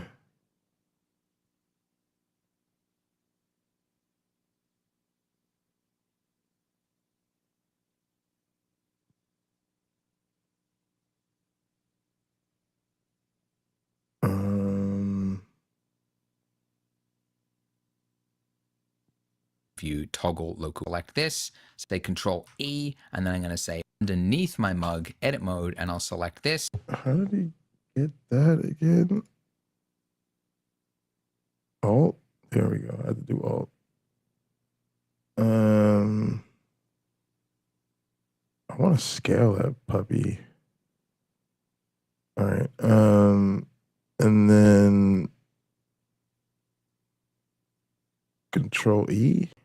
Yep, mark seam. Yep. Say Control E, and then I'm going to say mark seam. Okay, so now when we look at this, you can see we have pretty well successfully UV unwrapped this. Okay, because these points are now they've been flattened out. Now there's some stretching. There's always going to be some stretching, but as long as it is not like obvious, it's generally okay. But now what I want to do is I want to load in the actual texture that's being viewed here, so I can see where this like line is being viewed on the mug there. So from the drop down here, I'm going to select that base color, this little ceramic mug here, which by the way, from what drop down? it was actually menu? from the drop down here. I'm going to select that is being viewed on the mug there. So from okay. Nope, don't know. Drop down menus over here.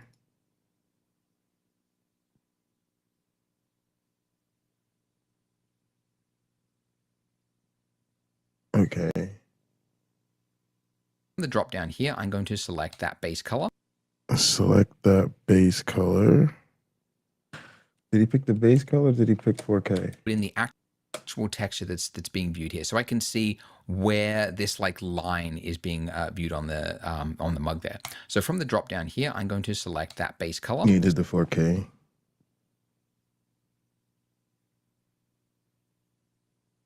Oh, we can probably move it around now. little ceramic mug here, which by the way was actually scanned from a real mug that we bought and then scanned around it. So this actually matches like what you'd find in a store.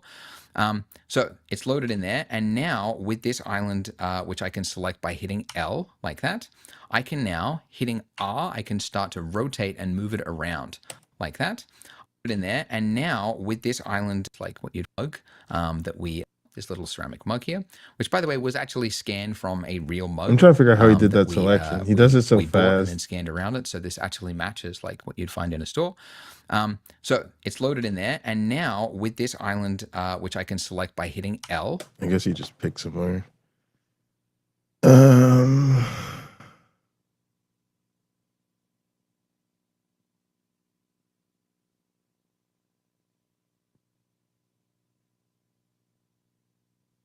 Like that, I can now hitting R, I can start to rotate and move it around. All right, so I hit R, and I can move shit around, move it around, turn it around, and so now you're like manipulating the match of the cup to the structure. It's pretty dope, actually. Turn it around. Open the windows. Windows. Look at us. Look at us. Oh, we out here 3D modeling. Okay, so I'm gonna place this. Let's go. I'm just kind of guessing, but that is, yeah, that's the That's what I bottom did. of my mesh. If you don't know, like you can go into like face select mode guess and just like degraded it. select a few faces, and you can see them like update over there like that, which is cool. But yeah, so that's the bottom of the mug, which is good. And let's get that, like, you know, try and get a straight line there, okay? And you can see we can't, right? We've got the line like going up here, and then we've got another line coming down here. And obviously we want these to meet, but how can we do that, right? Because the lines are doing that because this part of the mesh is all the way over here, and then the other part of the mesh is like, yeah, much higher up, right? So we essentially, in order to get this to line up, we need to make this island here look straight. Basically like, almost like what it was before when it was the default. Oh, he definitely cylinder view. mistakes me for someone Now there who are some cares. tools in Blender that let you like quickly align like one line, right? So if I selected this line here, I could right click and then I could say align auto, and you can see it would give me a pretty straight line for that one there. The problem is that it just does that one line. If I wanted to do all of it, I would have to do these like one by one like this. So Blender really needs a tool that would like let this happen like easily across an entire island. And although Blender doesn't have this tool, there is a free extension, and it's a great excuse to talk about extensions in Blender and how to install them. But yeah, there's a free one and it's amazing. And so I'm going to show you how to get it. So go to Edit, then Preferences, then go Get Extensions. And with a fresh install, it'll first ask you, do you want to let Blender read the internet? Because it's not going to do that without your permission. So say allow online access. And by the way, you can change that in the future if you want inside of System, allow online access. Anyways, now that you're here, in the top right-hand corner of the Get Extensions, there's a little unassuming drop-down. Then click on Visit Extensions Platform. You can also find it by just going to extensions.blender.org. Anyways, so these are all extensions that are, they're not made by Blender, so they're not like official, but they are all free. So they all have to meet the criteria of free. I believe there's some other things in there, like it has to, I don't know, probably like safety checks and things like that. But these just like expand the capabilities of Blender by the community. So the one that we're looking for is actually this one here, Moi3 UV, which you could find by just, I think, typing in UV. Weirdly, when I was typing in Moi3, oh no, that's right. Oh, it's Mio. Oh, that's why I wasn't finding it. It's Mio3. Okay, there you go. I thought Blender's search was so bad, but it was just Mio3, not Moi. All right, Mio3 UV. Okay, so this is the extension. And you might think like I have to download something, unzip it, and do that. No, it's actually really simple. So all you do is you grab your browser like this, just like separate it to make it like a half window like this. Then all you're going to do is you're going to, in the bottom corner of this little window here where it says Get Add-on, you're going to click that. And then you get this like little outline box there. And see how your cursor changes to this little like crosshair thing? You just click and drag out from that and then drop it into Blender. And it'll now say, do you want to install it? And you say, yes, I do. All right, let's see. I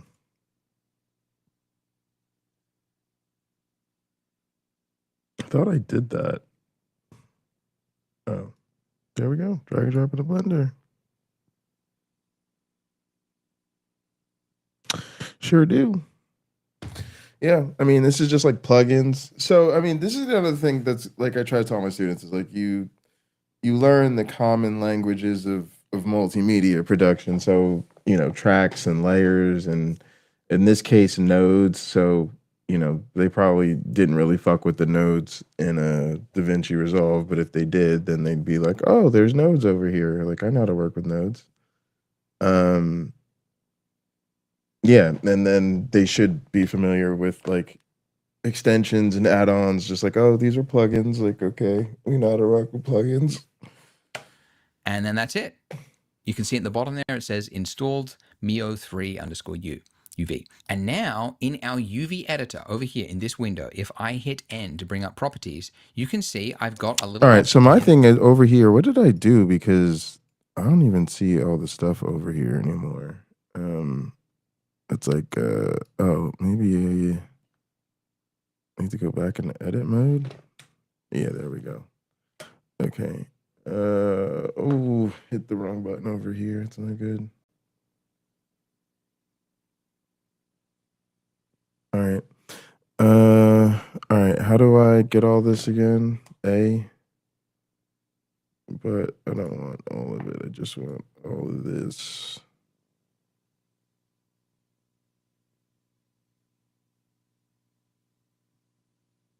That almost worked. There we go. Oh wait, hang on. I'm missing some people though. Oh no. We just did it to him. Yeah, I don't want to change my selection, but I do want to move around. No, I don't want you guys in the picture. I don't want you guys in the picture.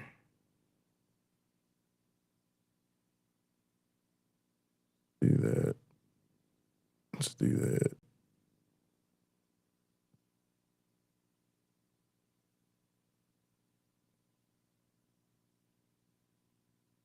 There we go. That's what I was trying to do. There we go. Just, I'm not highlighting all of it. There we go. All right, then we can pull out a little bit. All right, now what do we do? God damn it. How did I hit the wrong button again? No, I'm hitting the right button. I'm hitting the space bar. What the hell going on? It says Mio3 and looking up properties. And now in our UV editor over here in this window, if I hit N to bring up properties, you can see I've got a little option here that says Mio3. Sure do. And look, we've got a bunch of options that I honestly have not played with, most of them. Most of the ones I'm looking for are right at the top here. So the one that I use all the time is Gridify. Okay, and look what happens as I click this. Boop. Dun dun. It does what we're looking for. It converted that from this like stretched, like amazing kind of view to making it look actually squarish and like a grid. And that is perfect. And now you can see that line there across the ceramic is lining up across it. So that is absolutely perfect. I have no complaints. It is. It's all right, now let me see something. Like if I unclick on this though, what happens to these places where it's sort of off the grid? Like, does it just like wrap those back? Like, I don't know. So my thing is I felt like it needed that, and then I would scale it.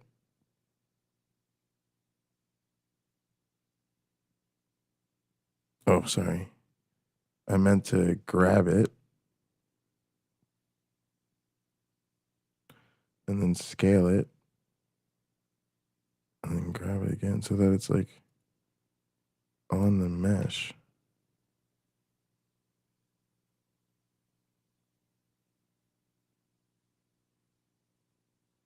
I don't actually think that made it any better, but that's what I was thinking about doing. Let's see.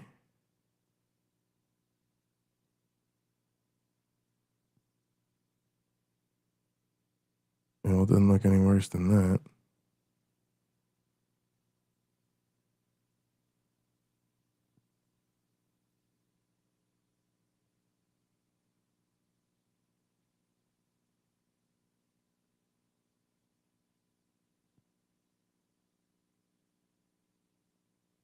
Sorry.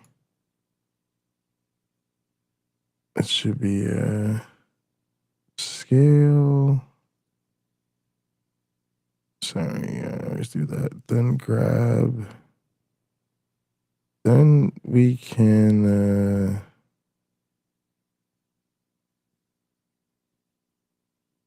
We can also rotate.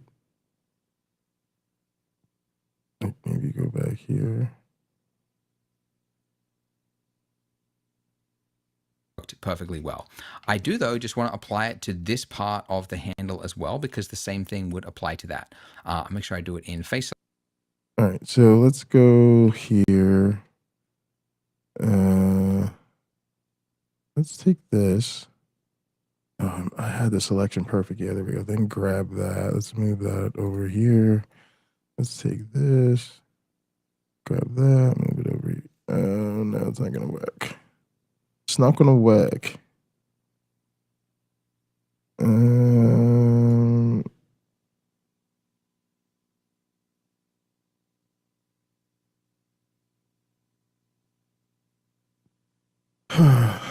The properties was N.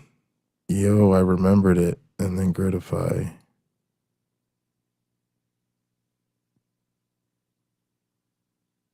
I mean, I don't know if I like the result, but shit, at least we figured out how to do it. All right, boom. Then we're over here. Ooh, now I got this isolated. Didn't do grab properly.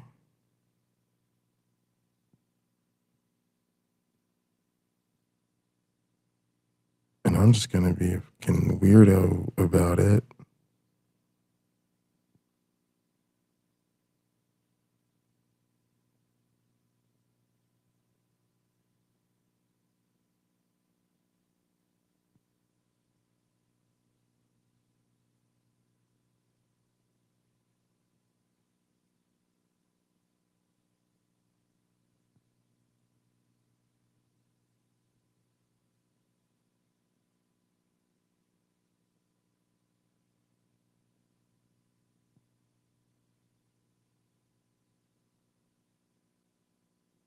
And I'll just like live with mode, that. So I'll hit L. So I'm just selecting the handle by itself.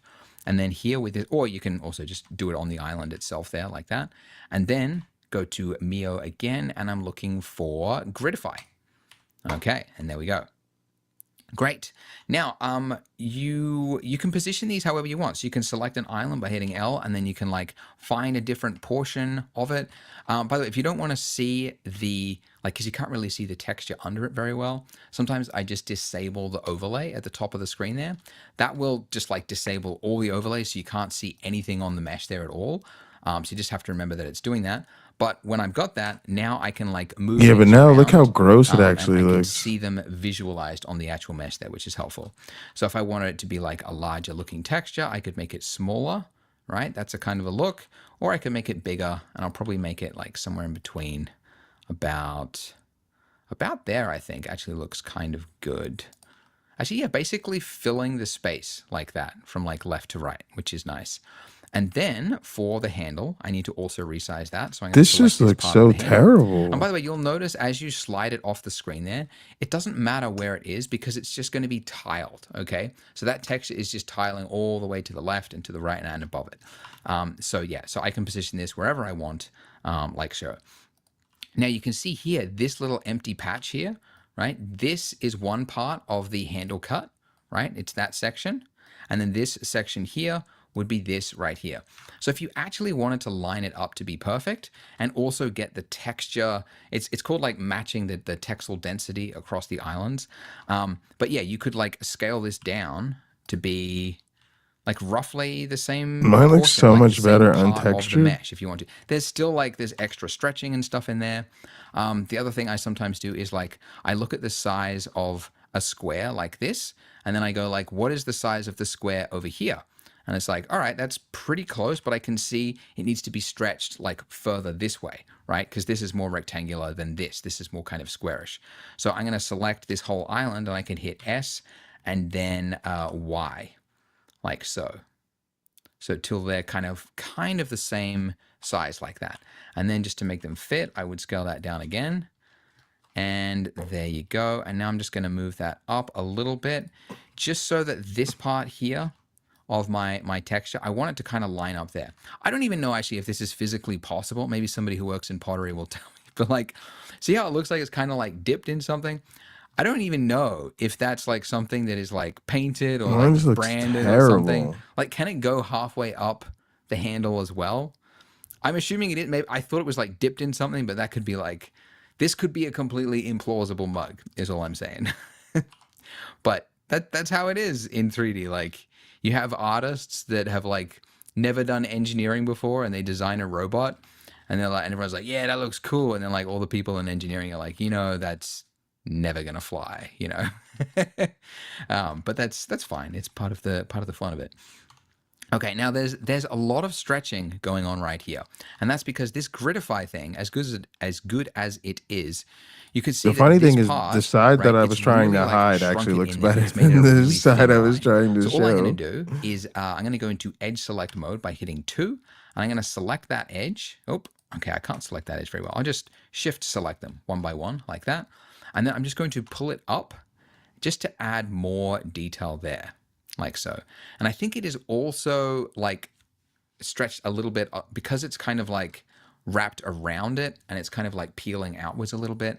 I think it works a little bit better if you also scale that part out a little more. So I'm just scaling out that line, and you can see that has now blended in pretty seamlessly. Like that's about, I mean, it's a little messy there, but it's about as good as it would get on that.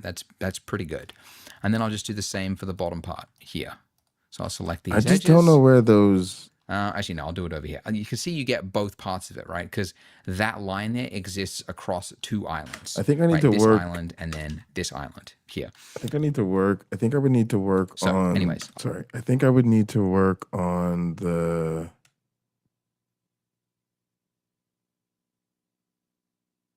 Maybe the frame of the mug itself. Where's the.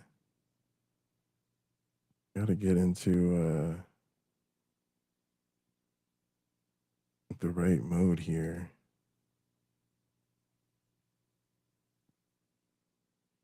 Yeah, there we go.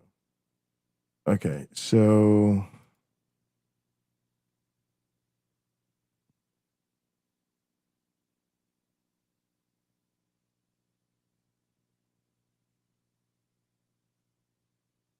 no.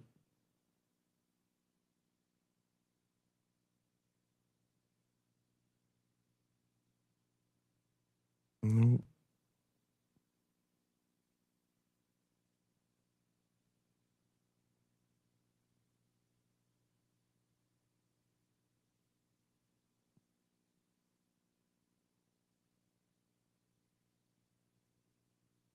I think that looks terrible. All right. I'll Let's keep select this going. in the editor here. And then I'm going to pull it down to give me more data. And then I'm going to scale it out a little bit as well. And look at that. That's pretty good. Oh, I guess I We've got a could. pretty So I could maybe start.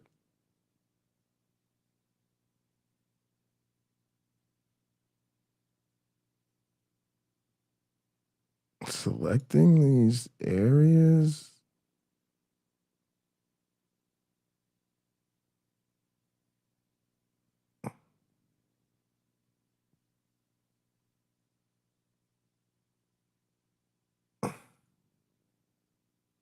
Like all the way through back here.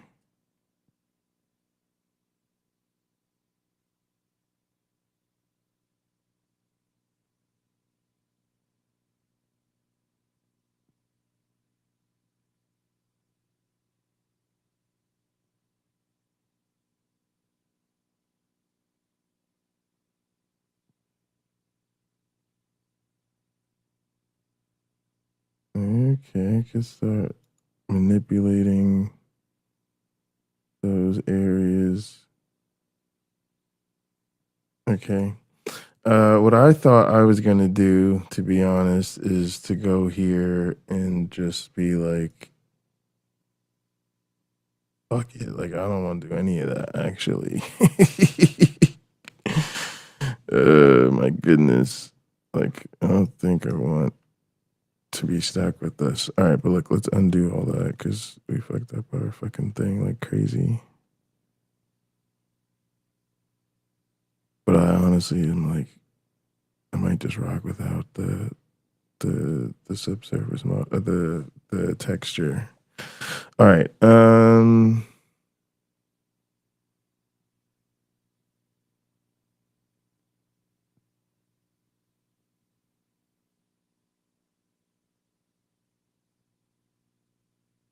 Oh wait, we would just do N.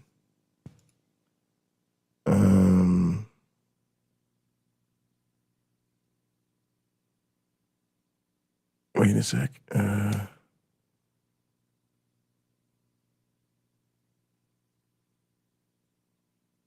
Applying existing material. Yeah, I did ask you to do that. Is that the problem? All right. Let's see what we got.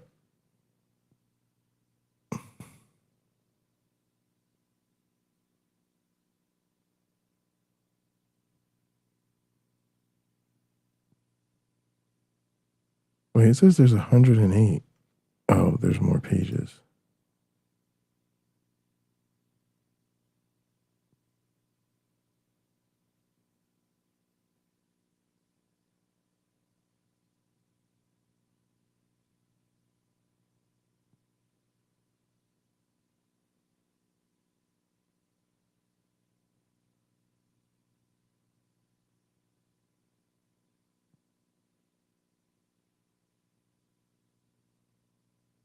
Uh-oh, I don't think it's on there.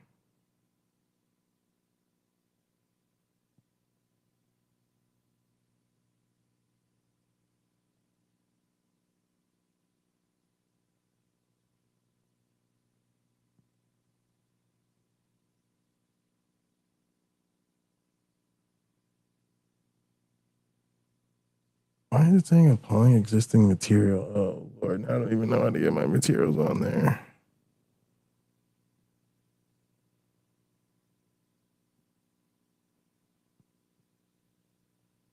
All right, let me see. Let me go back. I just hate the way it looks. All right, let's see.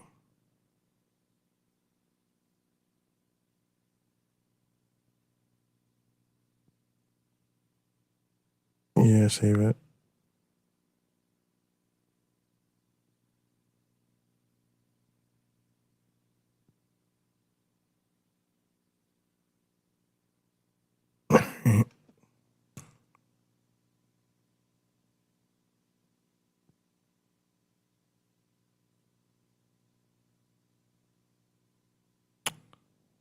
And now what I would do.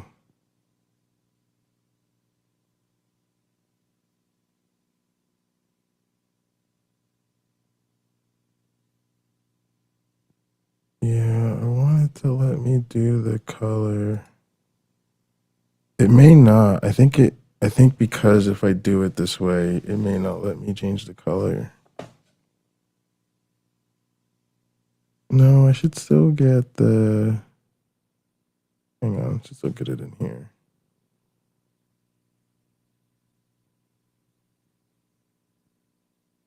Disconnect the base color.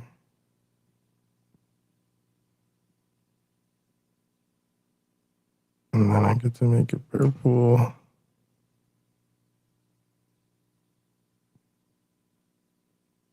Yeah.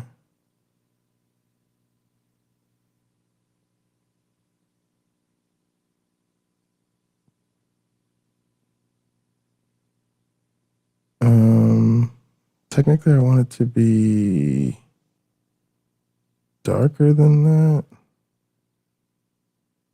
There we go.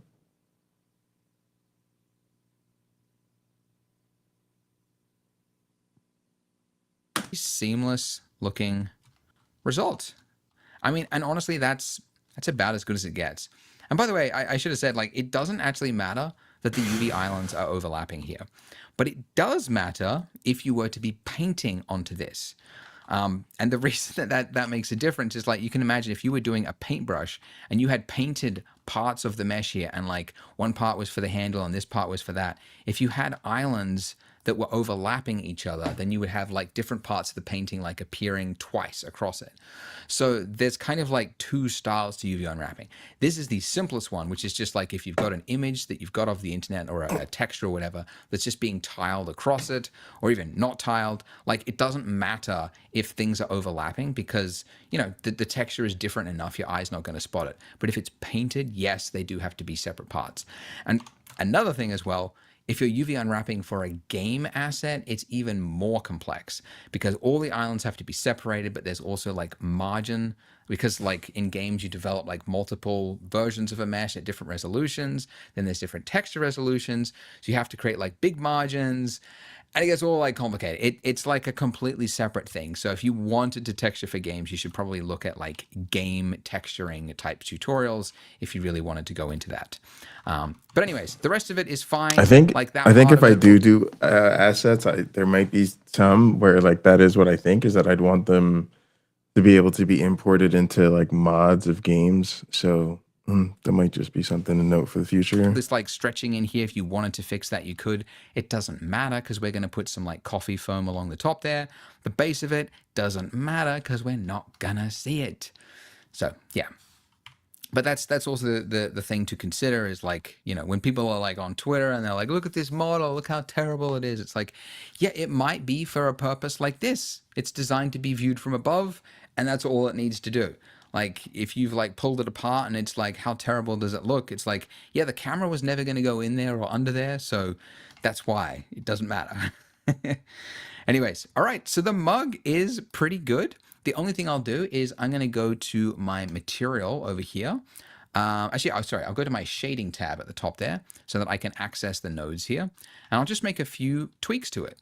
Just like before, when I mentioned these maps here, like this is going to give you the physically accurate data from the actual ceramic that we scanned, right? And it's like color calibrated and everything like that. But sometimes you want artistic control and I want this to look shinier. This is a little dull for me. So I'm going to disconnect my roughness here and then I'm just going to play with this slider like so. So I've still got the bump. So like most of the detail that I want is still there. But ooh, I like the high gloss actually. I don't need to look as dull as it was. So that is pretty good. I also don't need the metallic shader. Like that's just superfluous. There's another one here, ORM. Oh, sorry, not ORM. Ambient occlusion or AO. This is another one which is completely unnecessary. It's just for like crevices of information, but this is like flat ceramic, so there's no crevices. We have to provide it like standardized for all of our materials, so they're all uniform, but a lot of materials just don't need it. I need to figure out how to do So in a case tilt. like this, I just don't want the AO, like this map here. So I could just like disconnect that. Or actually, if you want to delete something like this and you want it to retain its connection, rather than just deleting it, because then you have to manually connect it, if you hit Control X, it will delete it and retain its connection. So that's just a little tip there for you. Okay, great. So now let's go back to my layout mode over here. Let's have a look at it with our lighting, and that is pretty good. Now, the only thing I will change, though, looking at this, is this concrete is mighty pale. It doesn't look very good. It doesn't look very luxurious, like a cafe, like a highfalutin. Ooh, look at me. I'm paying $9 for a coffee. Aren't I fancy? It doesn't look like that, right? It looks like... For me, though, for that, I don't know. I did just want like a wood type of thing.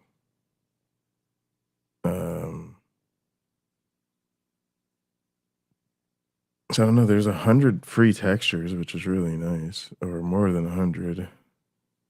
I'm gonna see if there's wood. See, I gotta make sure I stay in the right category though.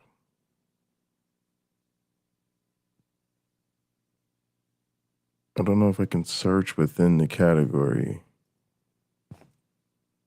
Or if I have to do like wood plus free.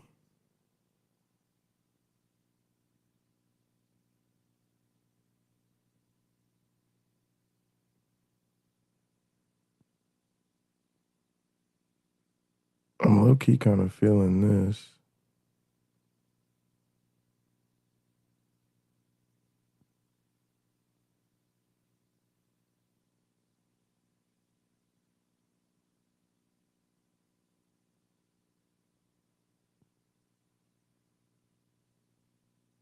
Now, to me, it's still. No, it's not the one.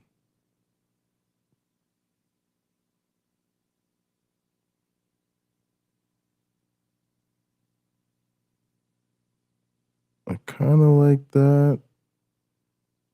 I want to go into.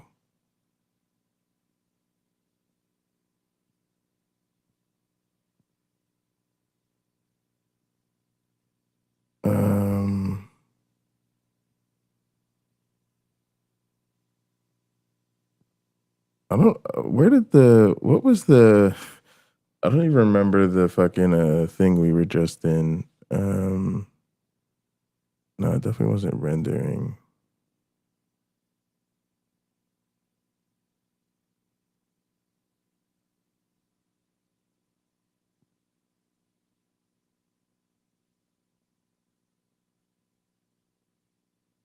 No.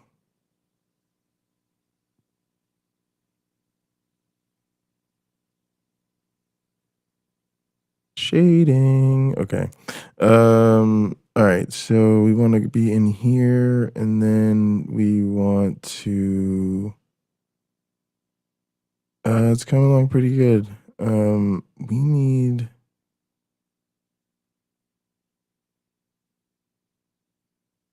See, I had just disconnected this whole thing. Yeah, I think it's. Oh, so you lose the whole texture if you do that. All right. So.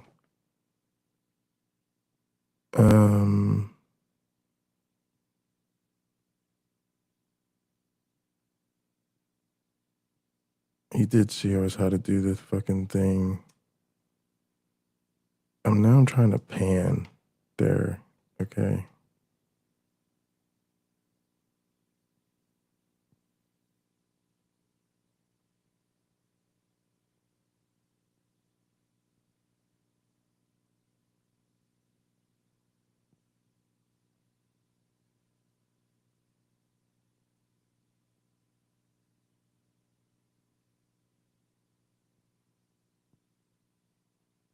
See, that totally removes the texture, which is not what I wanted. I wanted to do what we did before, which is where we just darken the texture.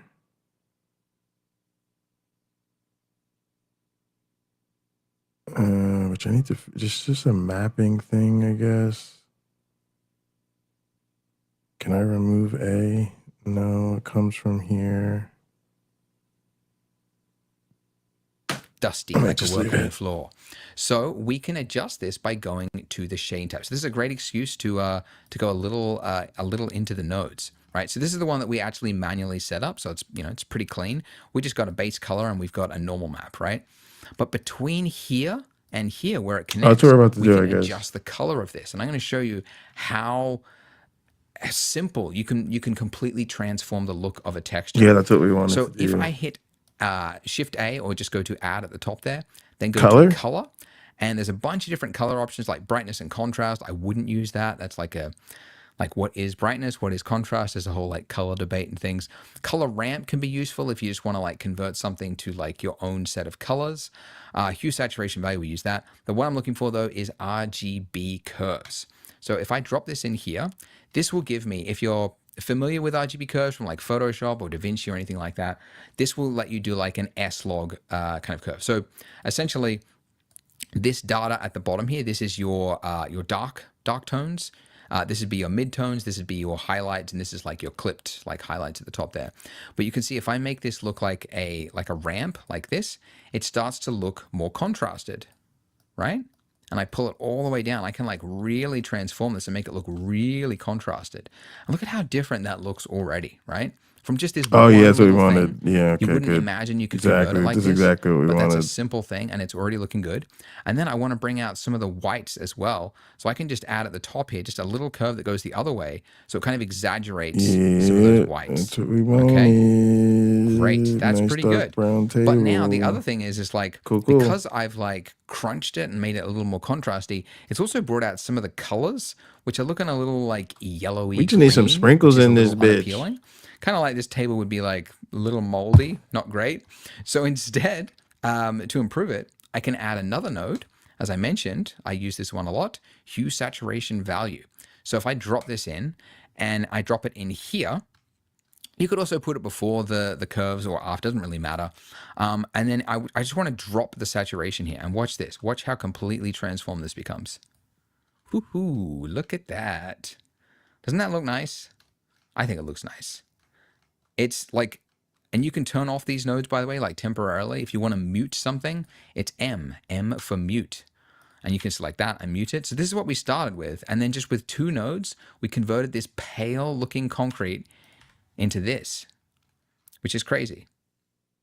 Pretty cool. Anyways, so that's nice. And then, you know, you can obviously play with the roughness and stuff, and we'll get to that when we go to the lighting a little bit more. But that is looking good. Oh, the other thing, of course, we need to add is our coffee foam. And this one is super easy, and it's another chance to talk about another type of texture, which you can find on sites like Polygon. But we need to add coffee foam to this. And to do that, we need to start with an object disc that is going to obviously fill the top of this. And obviously, you know, we could go in here and we could like add in a circle and do that kind of That's thing. what I was But thinking, it's man. also Add a circle. smart to think about like, how can I save time by reusing part of my mesh that I already have? So I already know the exact size that the foam to fit my mug, because I already have a mug here with a circle. All right, let's save.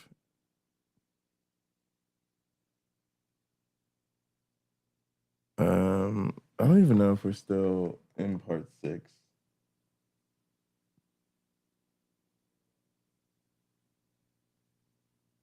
Yeah, we are. Okay.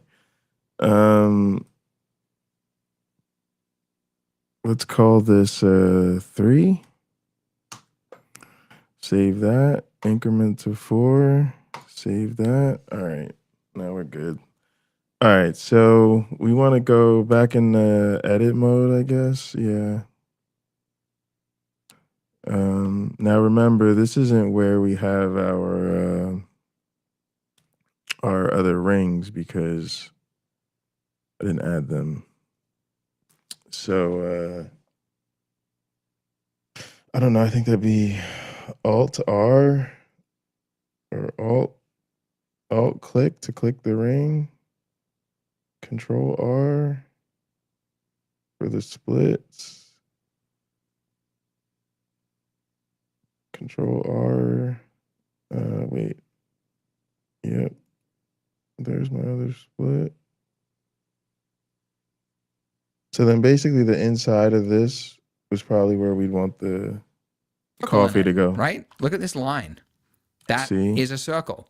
If I All right, so hang on a sec. Let me get inside the mug. Y'all know, you stop laughing. I know y'all laughing at me because I still can't move around. I'm learning how to move around. We're gonna get the damn movement thing eventually. All right, eventually. I think I said eventually. All right, now all right, let's just make a line because he assumes I have a line like he has a line. Let's just make a line. Control R. Put the line wherever we want. This is gonna be our coffee line. We're just gonna call it. All right, there's our coffee line. I could just take that and make it a new object. I can use it. So to do that, I can select that line and then hit Shift D. Right, I've got my circle now. Shift Then D I got wanna my hit circle. Escape, okay, so it's Then now I just wanna brought back hit to where it was. escape. And now I'm going to hit P. P is how you separate something to P separates a new a object. new So you separate object. part of the mesh. So now I'm going to hit selection. Gonna hit selection. And now if I go over to my outliner here, we should see two mugs. So this is my original mug, and then this is my mug.001. Okay. Okay. So I'm going to call this my foam, like Foam. that. And now I'm going to go into edit mode. Let's put it in edit mode. All right, and I'll turn off the that little view there so that I can just see, where is it? Hold on a second. Huh? All right, okay. So you have to go into wireframe mode in order to see it there. But yeah, that is my my circle. All right, hang on a sec. Let's move our shading over. Let's go into layout mode. Let's go into wireframe mode.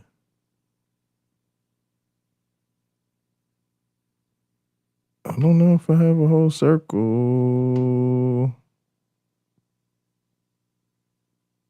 Oh, I guess I do. Yeah, I do. Okay. Uh-oh.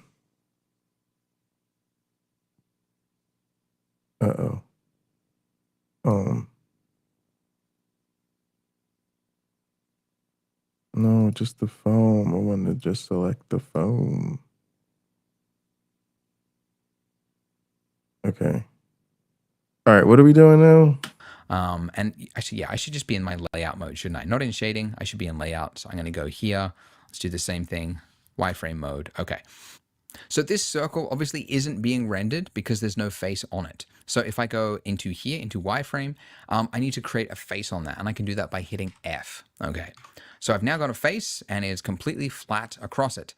And this is okay. And this would, you know, it'd work for most things.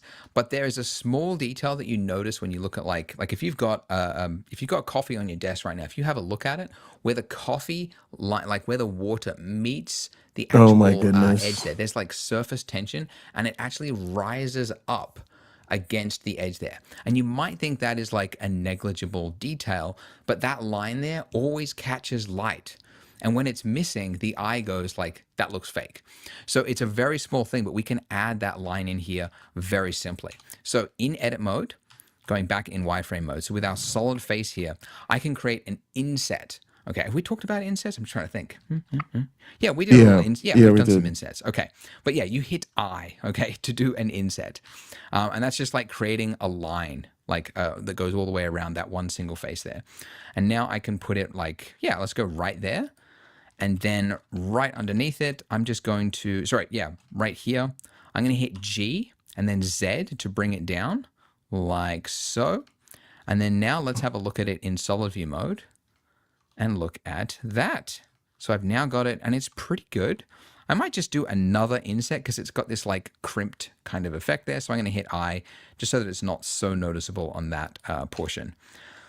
Okay, nice. And now all I need to do is right click it and say shade smooth. So now I've got a little raised edge to it. Excellent. By the way, quick little opportunity to talk about something like it's kind of hard to see that.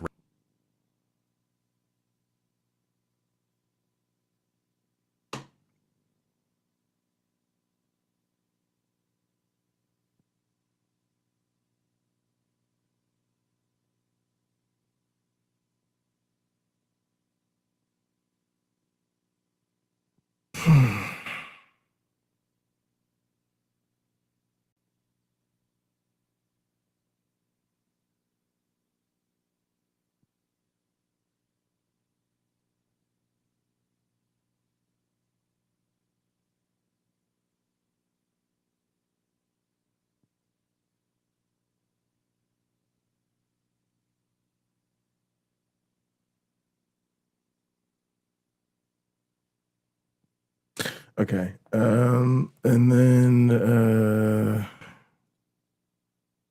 get out of wireframe mode.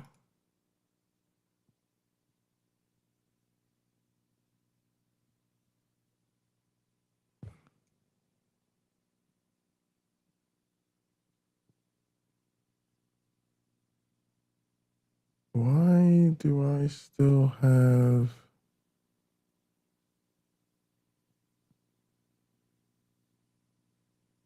Yeah, see, my icing is still not a thing, really.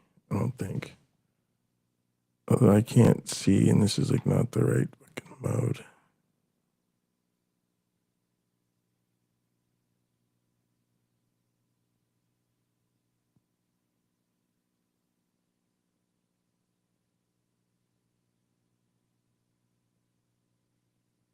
Okay, there is the surface in there. Okay, it is there.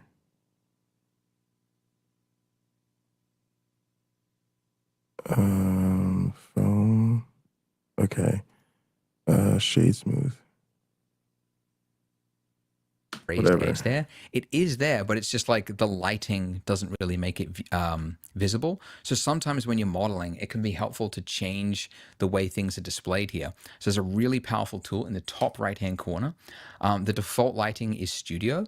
If you go to matte cap and then click this ball here, you've got all these options which can show you different views. It's actually how I create some of my 3D, my YouTube thumbnails, because some of these look really beautiful. But like you can see, that's so much more useful for seeing what that edge actually looks like there on that. And there's some like this, which are designed to like show you where there is like artifacting on your mesh, because it'll reveal problems with the mesh that you otherwise might not have seen. And these are new in Blender 5.0. They redid the matte caps, I should say. But anyways, it's cool. It's nice to have, but we don't really need it. Okay, so to give it a coffee foam texture, I'm going to hit N to bring up my properties over here, and then I'm going to download my coffee foam atlas texture. So let's I hit. still don't know what I'm not doing. There's something I'm not doing right for sure. Which is why I'm not getting my X-ray. Okay, I had X-ray on. That's what it is. All right, cool. And I still also have to render my mug a bit differently. And then with it selected, I'm going to hit apply. And if I go into rendered view, Okay. I'm going to hit N to bring up my properties over here, and then I'm going to download my coffee foam atlas texture. So okay, so then I'm gonna hit this. No, fuck me. Foam. Then we're gonna hit N.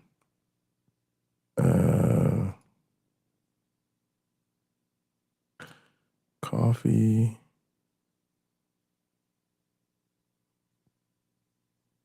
Apply.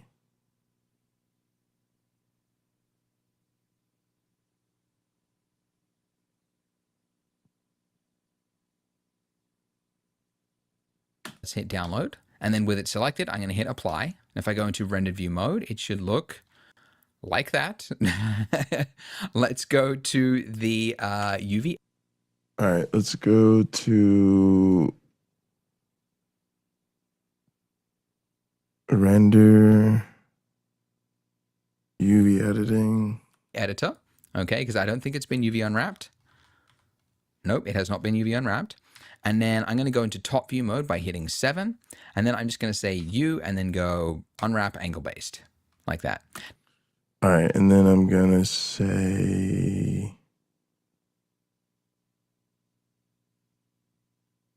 it's not selected properly. There's no way.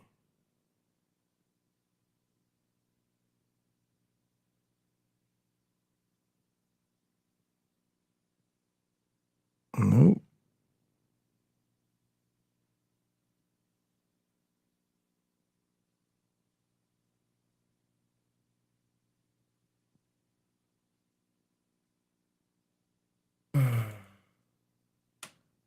Go to the UV editor, okay, because I don't think it's been UV unwrapped. Nope, it has not been UV unwrapped. And then I'm going to go into top view mode by hitting 7. And then I'm just going to say U and then go unwrap angle based.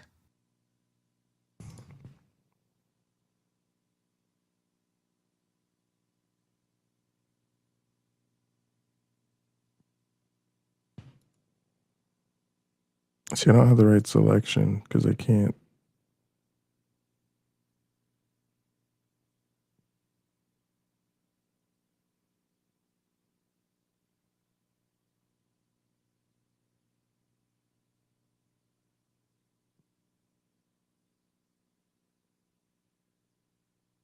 Yeah, I can't.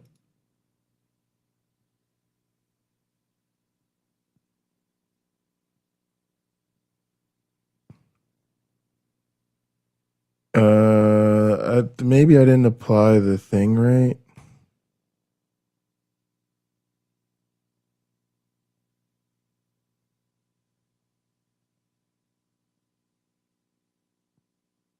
Okay, it says it's there.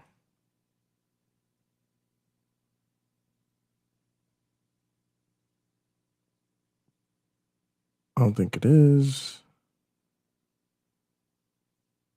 Let's just see something. If I were to go to color,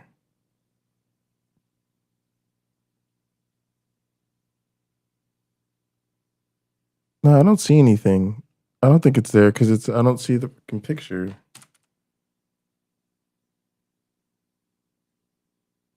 Oh, fuck me.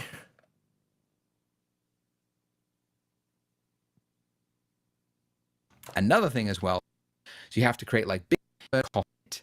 So yeah, but I go into rendered view mode. It should look download, and then so to give it a coffee foam texture, I'm going to hit N to bring up my prop. All right, we're still in layout view.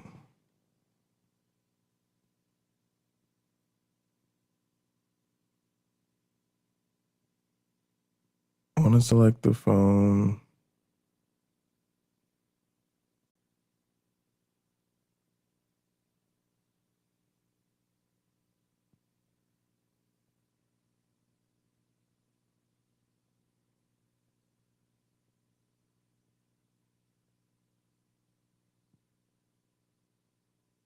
See, I think the foam still doesn't have a face.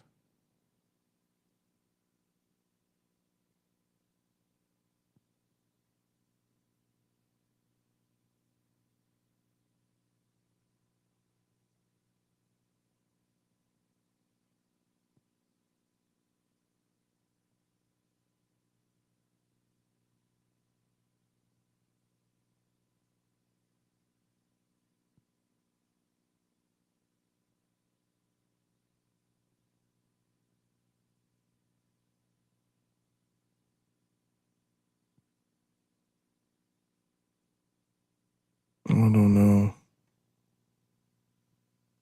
All right, let's see.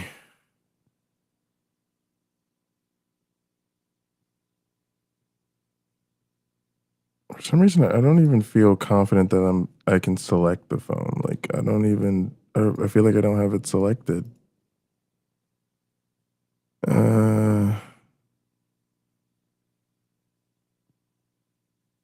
Let's get out of wired view or rendered view.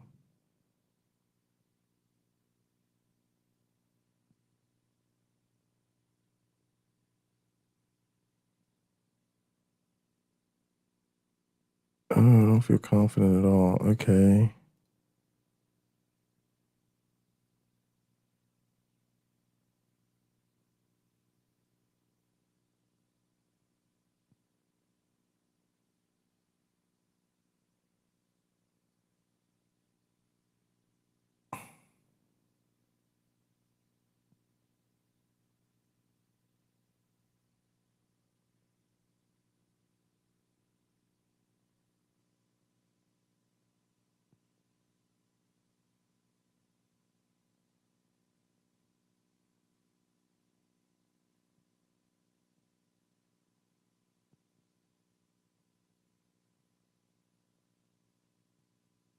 Mm.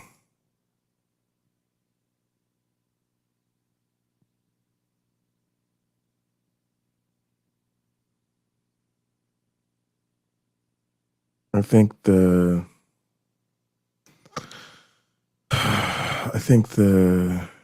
thing got messed up. All right. Fuck me. I need to go to.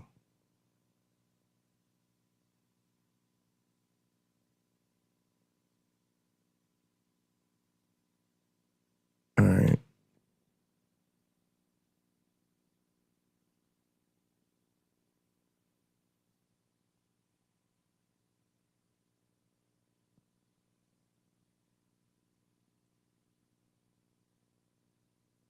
All right. Show me the fucking wireframe.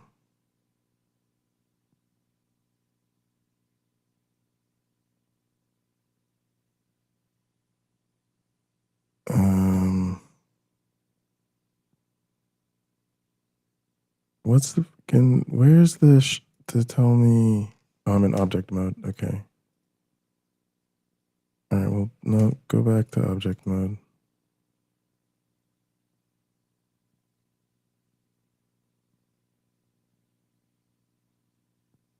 All right. Now go to edit mode.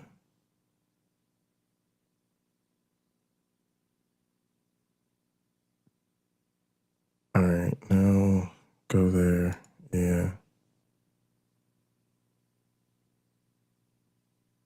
There.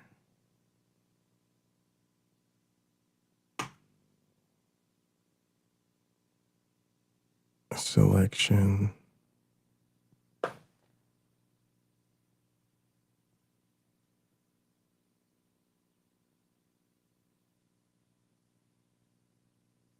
In order to see it there, but yeah, that is my my circle. And actually, yeah, I should just be in my layout mode, shouldn't I? Not in shading. I should be in layout. So I'm going to go here. Let's do the same thing. Wireframe mode. Okay. So this circle obviously isn't being rendered because there's no face on it. So if I go into here, into wireframe, I need to create a face on that. And I can do that by hitting F. Okay. So I've now got a face and it's completely flat across it. And this is okay. And this would, you know, it'd work for most things. But there is a small detail that you notice when you look at like if you've got coffee on your desk right now, if you have a look at it, where the coffee like Wait, here.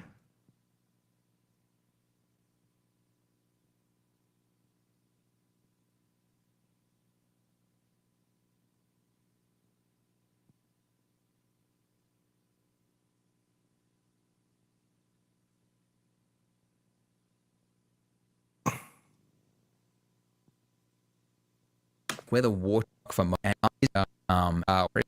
this my I could just fill in it, right? Look at this line. That is a circle. If I could just take that and make it a new object, I can use it.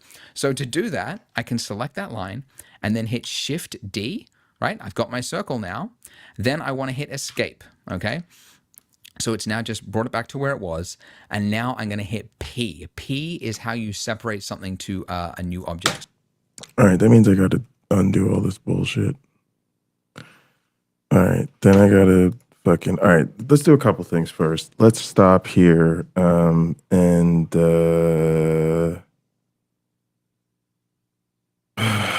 First, we're going to get out of wireframe mode.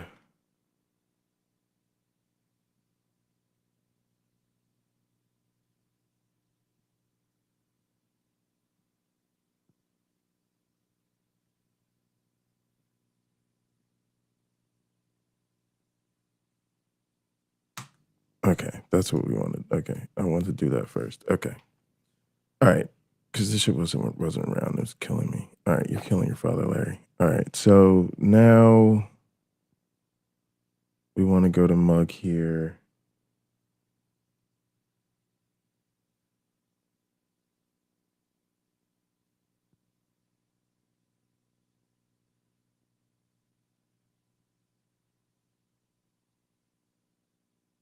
So you're separating part of the hip line. The photo, obviously to do that, easy, and it's another chain. But we need to add an object that is going to obviously fill the time, which is crazy. Pretty cool, but is our cost another that kind of thing. But it's also smart to think about like, how can I save time by reusing the circle in it, right? Look at this line. You can use it. So to do that, I can select that line and then hit Shift D, right? I've got my circle now. Then I want to hit Escape, okay? So it's now just brought it back to where it was. And now I'm going to hit P. P is how you separate something to a new object. So you're separating part of the mesh. So now I'm going to hit Selection like that.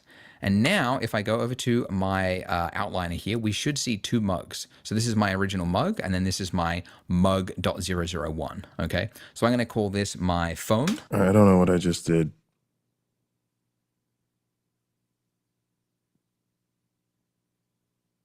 Because I already had a mug 001 and I keep fucking it up. All right, so let's just undo any of that. Let's take our viewport thing back to 2. All right, now let's take our line do the Control D thing or Shift D thing. That's that. Then escape. Then do the P thing. Then do selection there. All right, now call that foam. Okay, there. Like that. And now I'm going to go into edit mode. Let's put it in edit mode. All right, and I'll turn off the that little view there so that I can just see, where is it? Hold on a second. Huh? All right, okay. So you have to go into wireframe mode. Okay, he's saying we should go into wireframe mode. In order to see it there. But yeah, that is my my circle. And actually, yeah, I should just be in my layout mode, shouldn't I? Not in shading, I should be in layout. So I'm going to go here. Let's do the same thing. Wireframe mode. Okay. So this circle obviously isn't being rendered because there's no face on it. So if I go into here, into wireframe, I need to create a face on that. And I can do that by hitting F. Okay. So I've now got a face and it's completely... All right, I don't see that. That's because he's got the shade.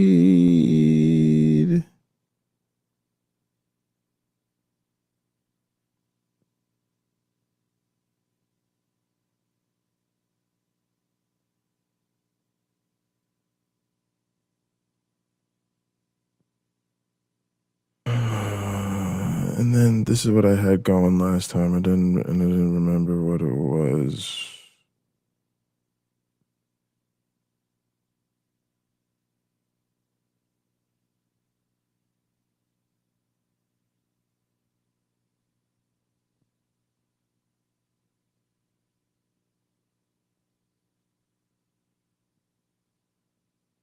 Oh my goodness. We just did this last time. It was like oh,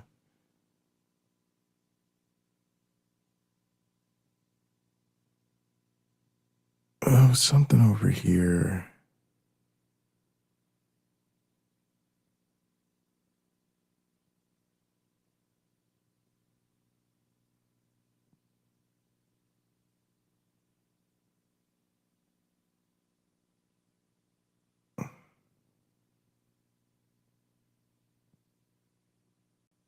Oh, this thing maybe? Yeah, we had the X-ray on. Okay. All right, what the fuck am I supposed to be looking at? God damn it. I'm like, my brain is getting fried. Oh, yeah, this is how we want it. Okay. So here's the problem. When I have the fucking thing selected, I've got foam selected. I've got this damn thing selected.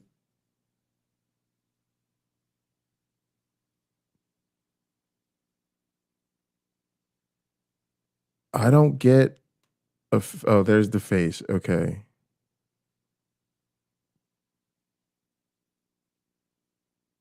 All right. Now the problem is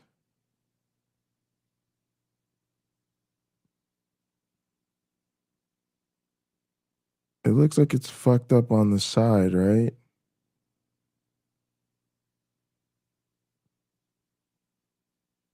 Like over there.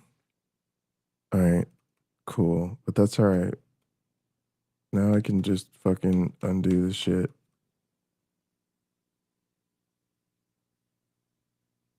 Till it's right. Okay. So now I can go in the wireframe, Alt, Control, Select.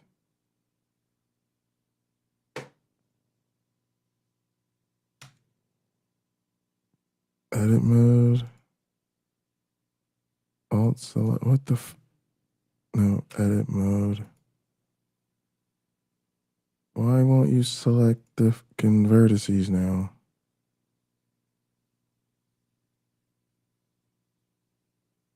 What the fuck?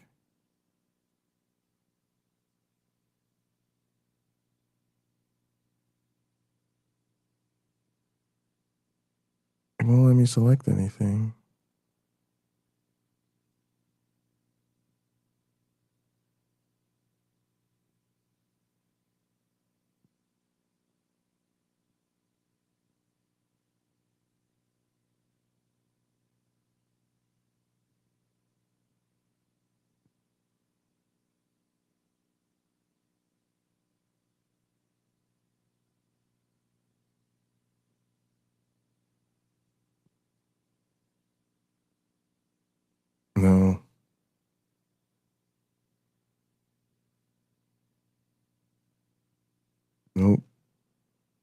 do.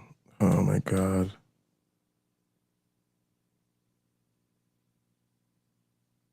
All right.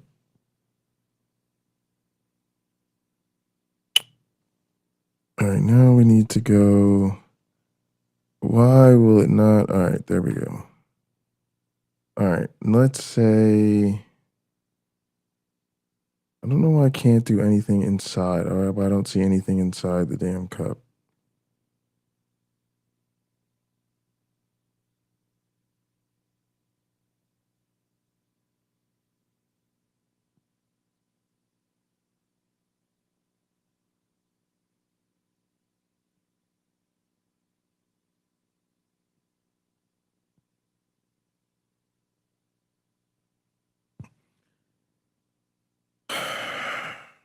For some reason, maybe it's because the solid is on.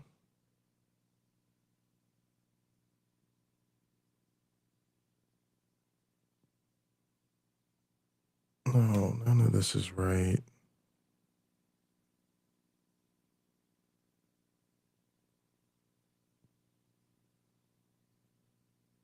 I should just be able to go in and fucking select the goddamn, not the face, but I should be able to go in and just select inside. Like, what the fuck is going on here?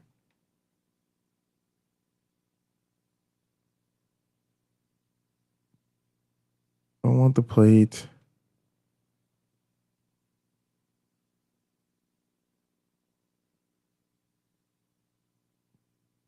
I don't want that either. It's like it doesn't want me to select inside here. And now I have all these fucking cuts that I really don't want.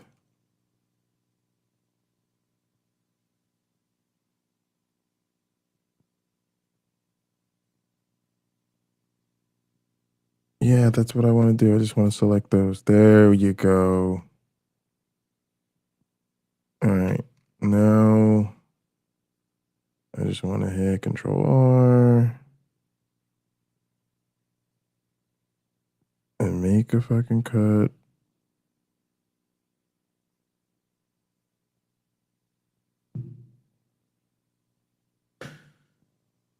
Nope.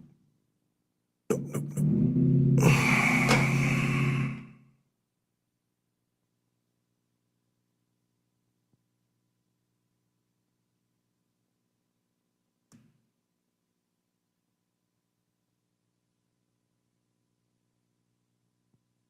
Um,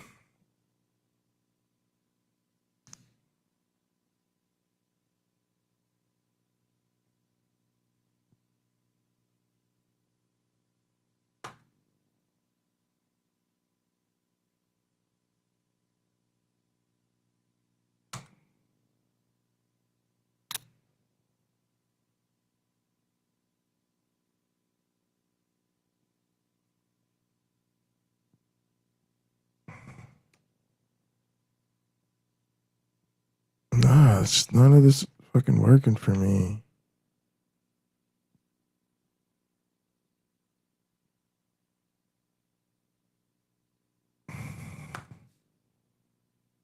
That's not it either.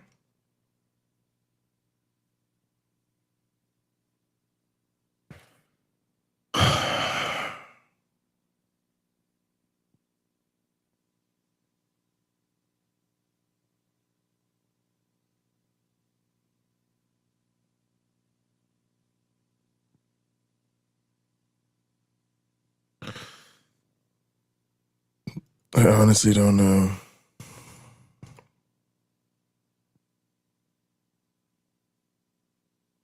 Honestly, I want to just leave it open and like not put fucking coffee foam in it because I really don't care. All right. Dude, this is so frustrating. All right. I need to be in edit mode. I don't need this open. I don't need shading.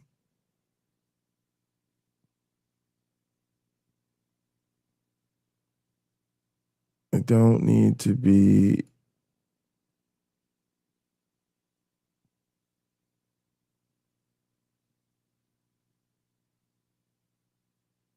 I think that's what was throwing me off, was the fucking wireframe.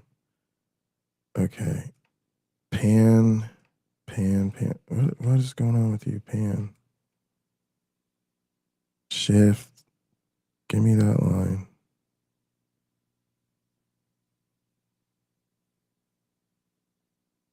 Now, what I was doing was saying, give me another line up the mug. There. Now stay there. Because there's no face on it. So if I go in my circle into wireframe mode in order to see it there, but yeah, that is my my circle. And actually, yeah, I should just be in my layout mode, shouldn't I? Not in shading. I should be in layout. So I'm going to go here to. I call this my foam. So now I'm going to hit select to back to where it was, and now I want to hit escape and then hit Shift D. Right. Shift D, that's what brings it up. Then we hit escape.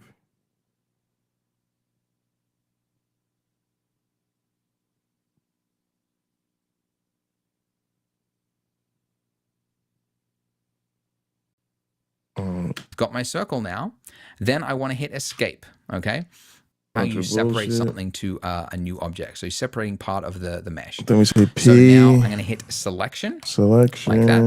And now if I go over to That's my fine. Now outliner it here, goes we to should top. see two mugs. So this is my original mug, and then this is my, like that.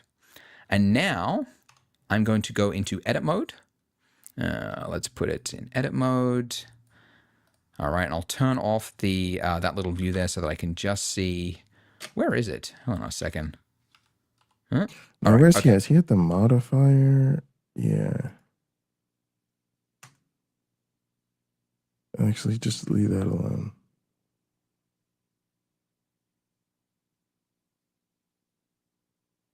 No, he always has his on too, and it makes it much smoother. I should still be able to see mine.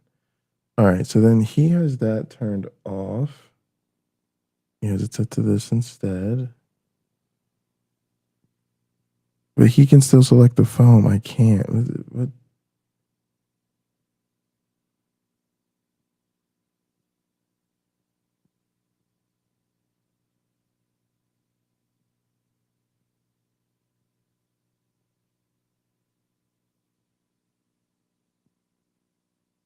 All right.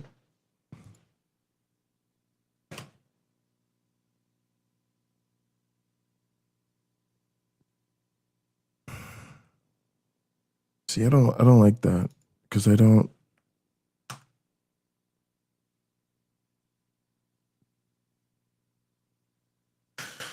I'm back to where I started, where I don't know what I'm doing again. All right, gonna get rid of it. Let's try it again. Got the line selected. Control R. There it is. There's the line. Now I've like memorized it. We hit Shift D. There's the object. Separate it. P. Make the selection. Phone. There it is up top. Now just add the face now. Boom. See, it doesn't have the face. I'm in edit mode. I've got it selected.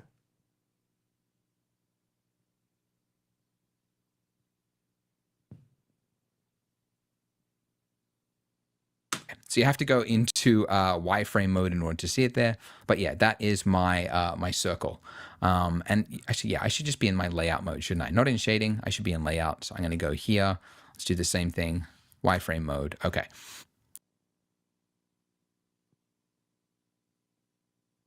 So this circle obviously isn't being rendered because there's no face on it. So if I go into here, into wireframe, I need to create a face on that. And I can do that by hitting F. Okay.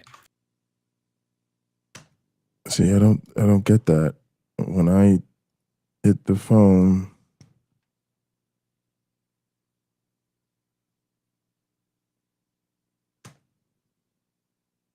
okay, there's a face. So I've now got a face and it's completely flat across. And then if I go to shading, okay. The problem I have is I don't know that the face. Maybe. And this is okay, and this would, it'd work for most things.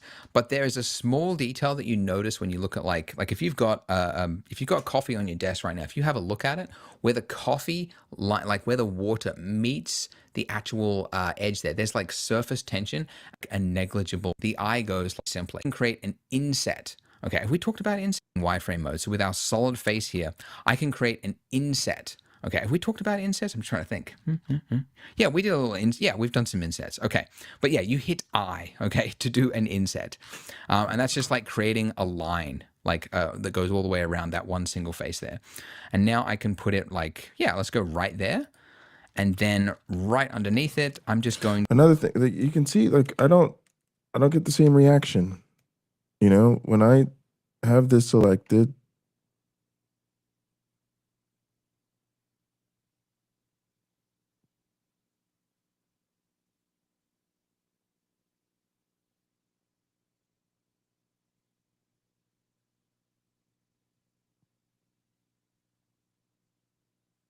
first off, my selection doesn't turn orange.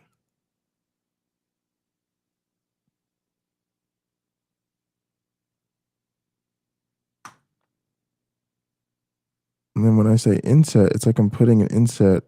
It's almost like there's already.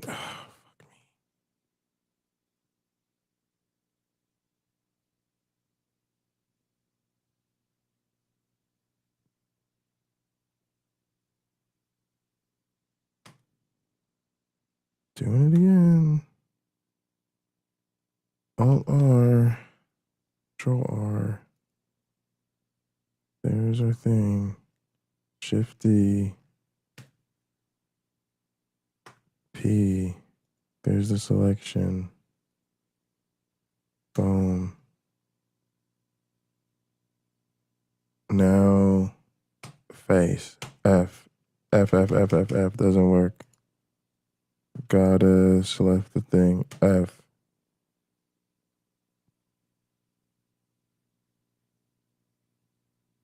Hit I. Make an inset. That's what we should in get. edit mode, going back in wireframe mode. So with our solid face here, I can create an inset. Okay, have we talked about insets? I'm trying to think. Yeah, we did a little we've done some insets. Okay, but yeah, you hit I, okay, to do an inset. And that's just like creating a line like that goes all the way around that one single face there. And now I can put it like, let's go right there.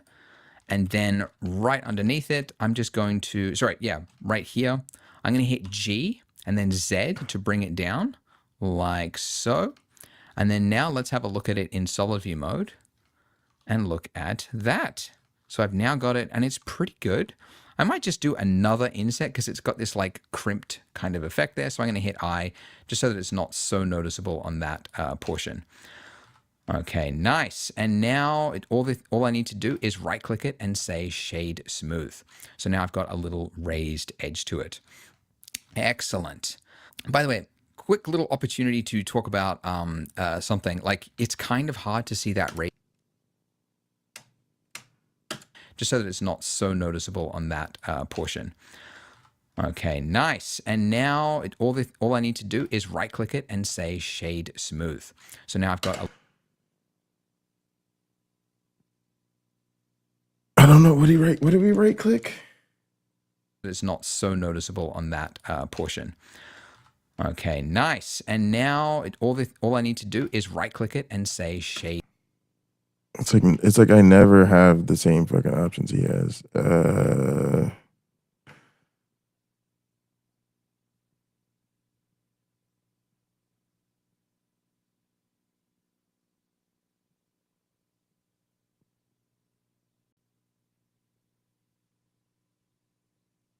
Oh, this went back to.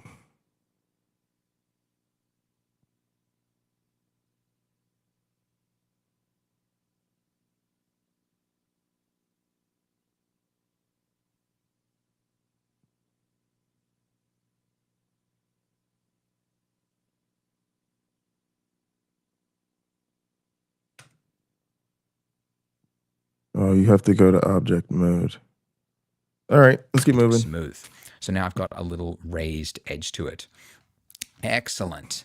By the way, quick little opportunity to talk about something. Like, it's right, we're kind of saving. hard to see that raised edge there. It is there, but it's just like the lighting doesn't really make it visible. So sometimes when you're modeling, it can be helpful to change the way things are displayed here. So there's a really powerful tool in the top right-hand corner. The default lighting is Studio. If you go to Matte Cap, and then click this ball here, you've got all these options which can show you different views. It's actually how I create some of my 3D, my YouTube thumbnails, because some of these look really beautiful. But like, you can see that's so much more useful for seeing what that edge actually looks like there on that. And there's some like this, which are designed to like show you where there is like artifacting on your mesh, because it'll reveal problems with the mesh that you otherwise might not have seen. And these are new in Blender 5.0. They redid the matte caps, I should say. But anyways, it's cool. It's nice to have, but we don't really need it. Okay, so to give it a coffee foam texture, I'm going to hit N to bring up my properties over here, and then I'm going to download my coffee foam atlas texture. So let's hit download. And then with its All right. Coffee foam atlas texture. Here we go.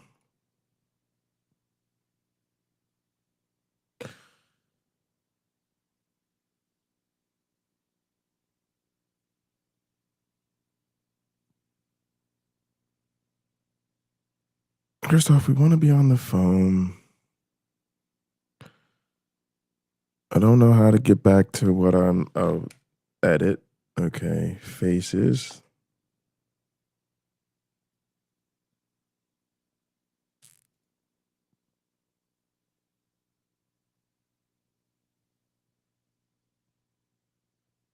Again, I don't know why I can't select it.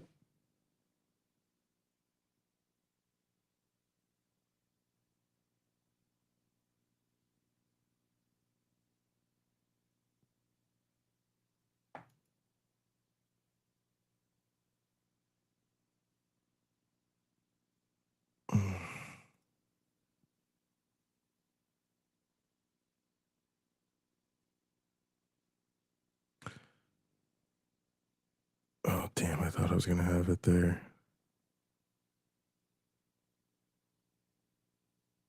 That looks like it showed face. That's because that's what I have selected.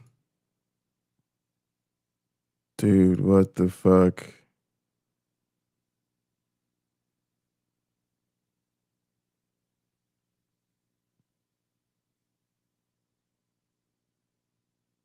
Why does he just have his shit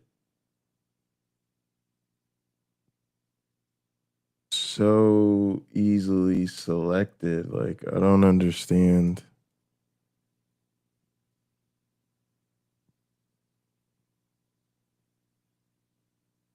Turn that off for sure.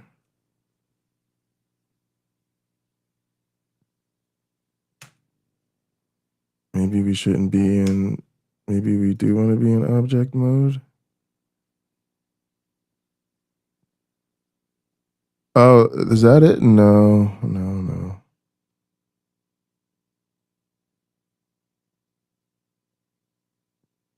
See, it's easy for me to select the mug, but not the, and that makes me, that's why I think, I literally, to be honest with you, I think what happened is I don't have the foam.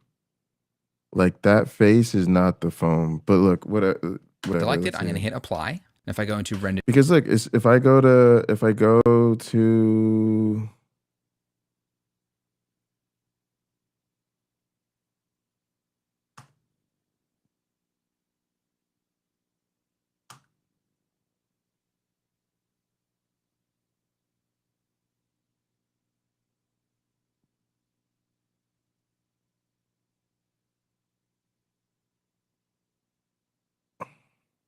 view mode, it should look like that. Let's go to the UV editor, okay, because I don't think it's been UV unwrapped. and there's nothing Nope, there. it has not See? been UV unwrapped. All And right. then I'm Yeah. gonna go No, I'm low key kind of figuring it out. Okay, so I got to be honest. I don't think this was the best way for him to show how to do that. I know like I shouldn't know, but it's like I don't know. It feels like it's very hard for me to get the selection right. All right, so I don't need to just go back to the layout. Just go back here. So I think I was right. And what's happening is I'm not getting that to properly be identified as a, oh, you know what it is? I bet you it's when he says fucking escape. I know exactly what it is now, I think. But now I gotta go back. And I don't, all right, I gotta go back.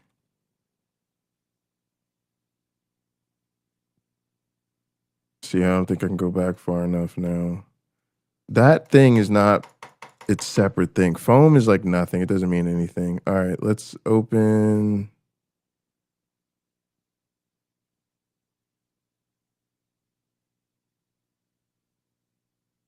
All right, now let's go back here.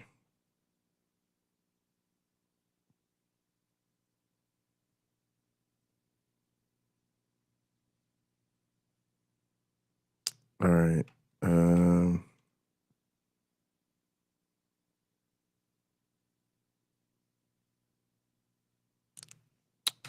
Let's go to edit mode.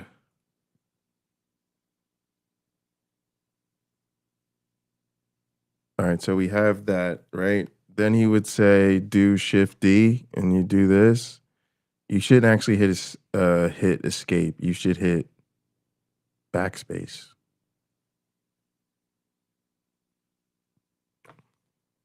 Then you should hit P.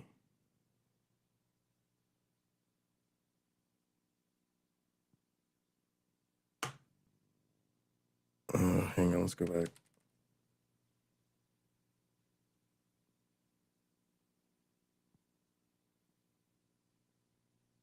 How you separate, right? So to do that, I can select that line and then hit Shift D, right? I've got my circle now. Then I. All right, Shift D. All right, then you should hit delete, not backspace. No, hang on. Hit escape. Shift D moves it. Backspace it. Then I should click. Okay. Then I should hit P. Selection. Foam. Boom. Now.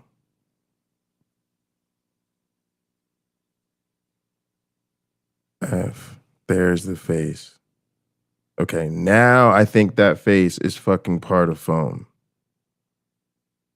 Want to hit escape to like that.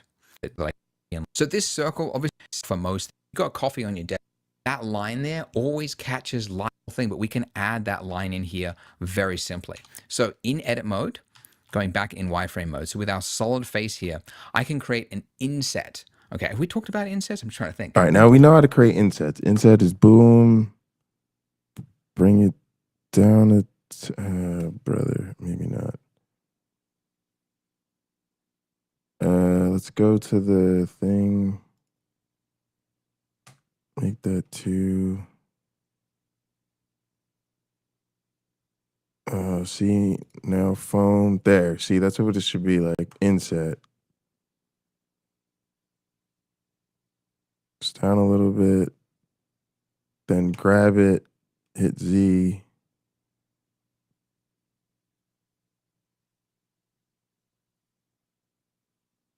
Escape. It's here. Grab it, Z. Just that tad bit, that's fine. Then he said hit another inset.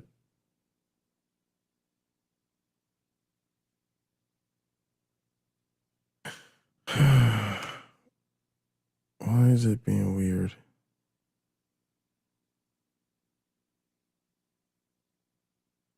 All right. go here.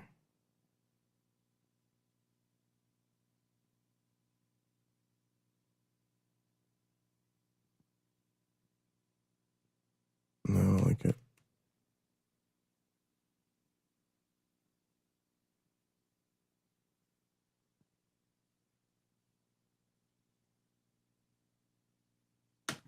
Yeah, we did a little yeah, we've done some insets. Okay.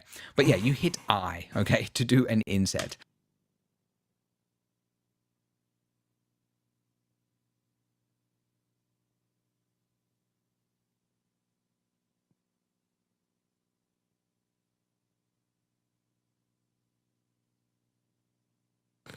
Why is his shit orange again? And that's just like creating a line like that goes all the way around that one single face there. And now I can put it like, yeah, let's go right there. And then right underneath it, I'm just going to, sorry, yeah, right here. All right.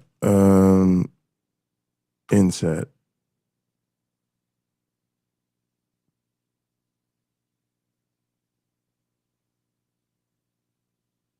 Then you grab it. Then you put Z. See, when you do that, it gets weird. Just do that. Then you hit I again.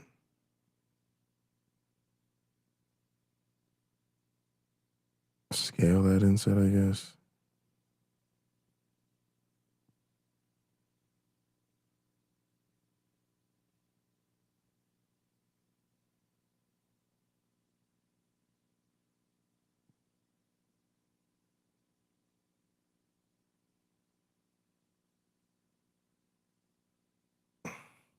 Here, I'm going to hit G and then Z to bring it down like so.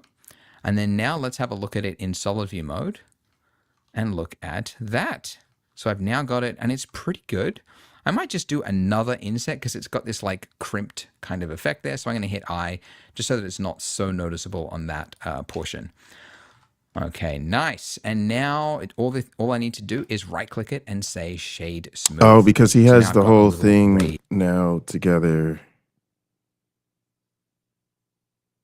But see, that's what I don't like. I don't like the fact that I don't think mine is doing that right. So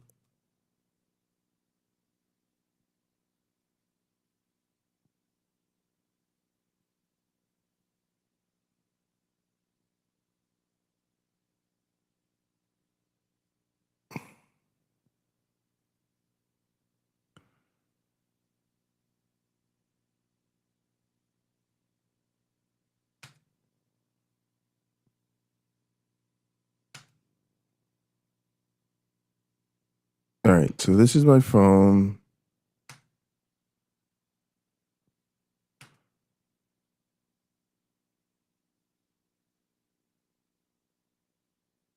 If I go into edit mode, no, fuck this. Just doing it again.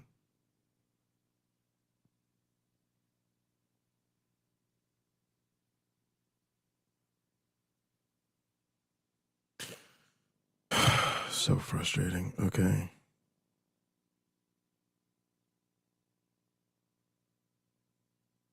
Oh, and I gotta go. It's 7 o'clock. All right.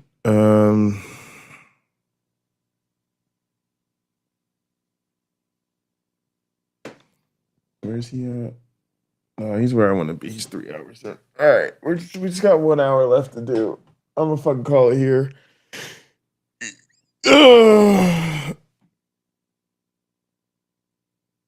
Actually, let me try to do this real quick. All right.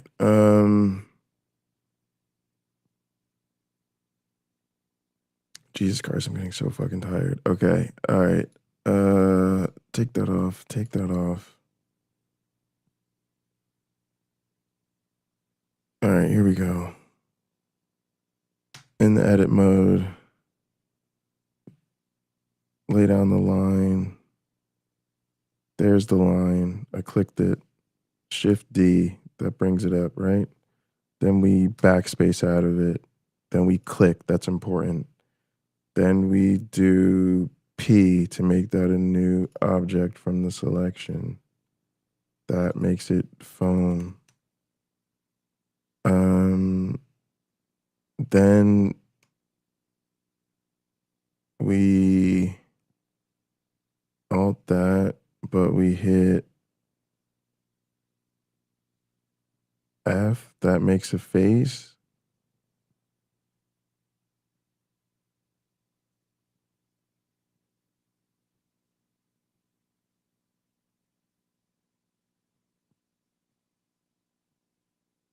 But now that face should be selectable within phone.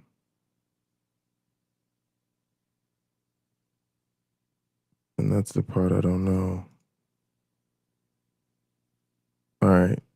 Yeah, I want it to look like that. I don't know why sometimes it looks like that and sometimes it doesn't.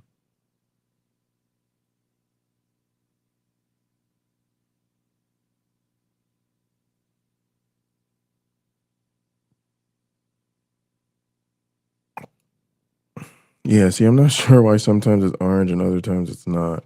All right, inset.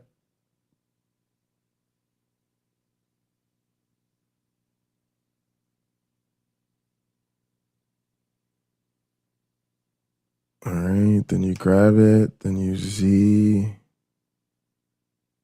Then you just pull it down just ever so slightly, okay. Then he was like, he said, then what I do, do another inset.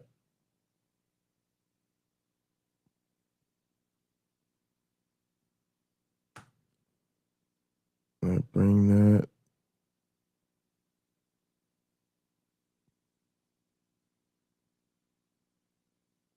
And I don't, it's like I can't even, it's like I can't get that more towards the middle. I don't know if it's the way.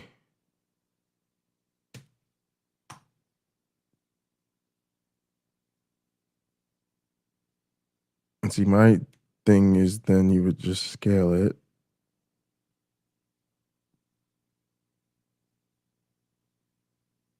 Now the problem is, but see, he went and then he just like clicked everything. He hit everything and then he was like shade smooth. And it was like, bro, I don't have that. Right? Like I can't, I don't know if he's control clicking something. I'm not control clicking.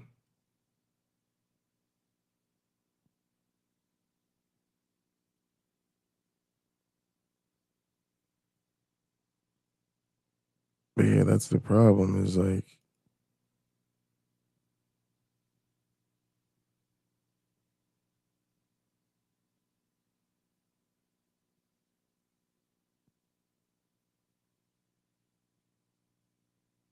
see, that's the shit I don't Edge to it. understand. X a shape. So I'm going to hit I just so that it's not so noticeable on that portion. Okay, nice. And now He's like, okay, nice, we did it. And I'm like, bro, what are you talking about? We still trying to figure out what the fuck you did. Almost like you went here, like we normally do, like that part we're used to, but we want to be on the phone.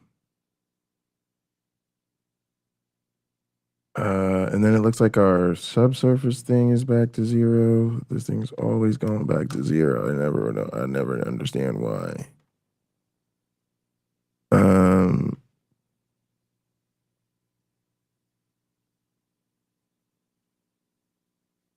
And now again, like, you see, I got all these different faces, so that means I didn't do my inset right.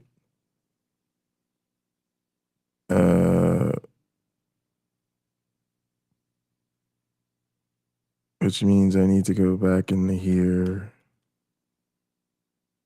because there's just no way. I shouldn't be seeing the inset like that.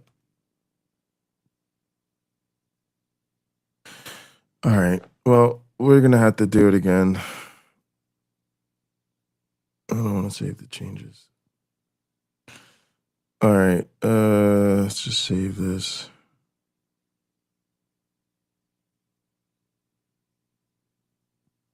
All right, y'all. I'll catch up with y'all next time. I'll be back to finish this. We got 1 more hour left. We did the first 3 hours. We're gonna finish this.